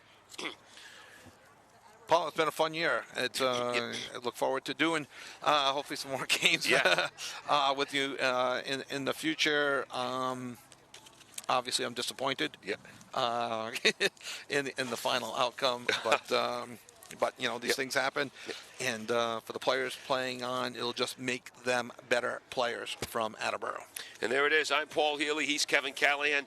Dave Angel set up all our equipment, ran our graphics, and will be editing this for later broadcast on Channel 15. Jim Jones is the engineer in charge. Thank you so much for joining us on AACS 15 Sports. Emerald Auto Sales and Service has provided complete auto repair on all foreign and domestic vehicles since 1991. They provide Mass and Rhode Island vehicle inspections and inspections for Massachusetts commercial vehicles.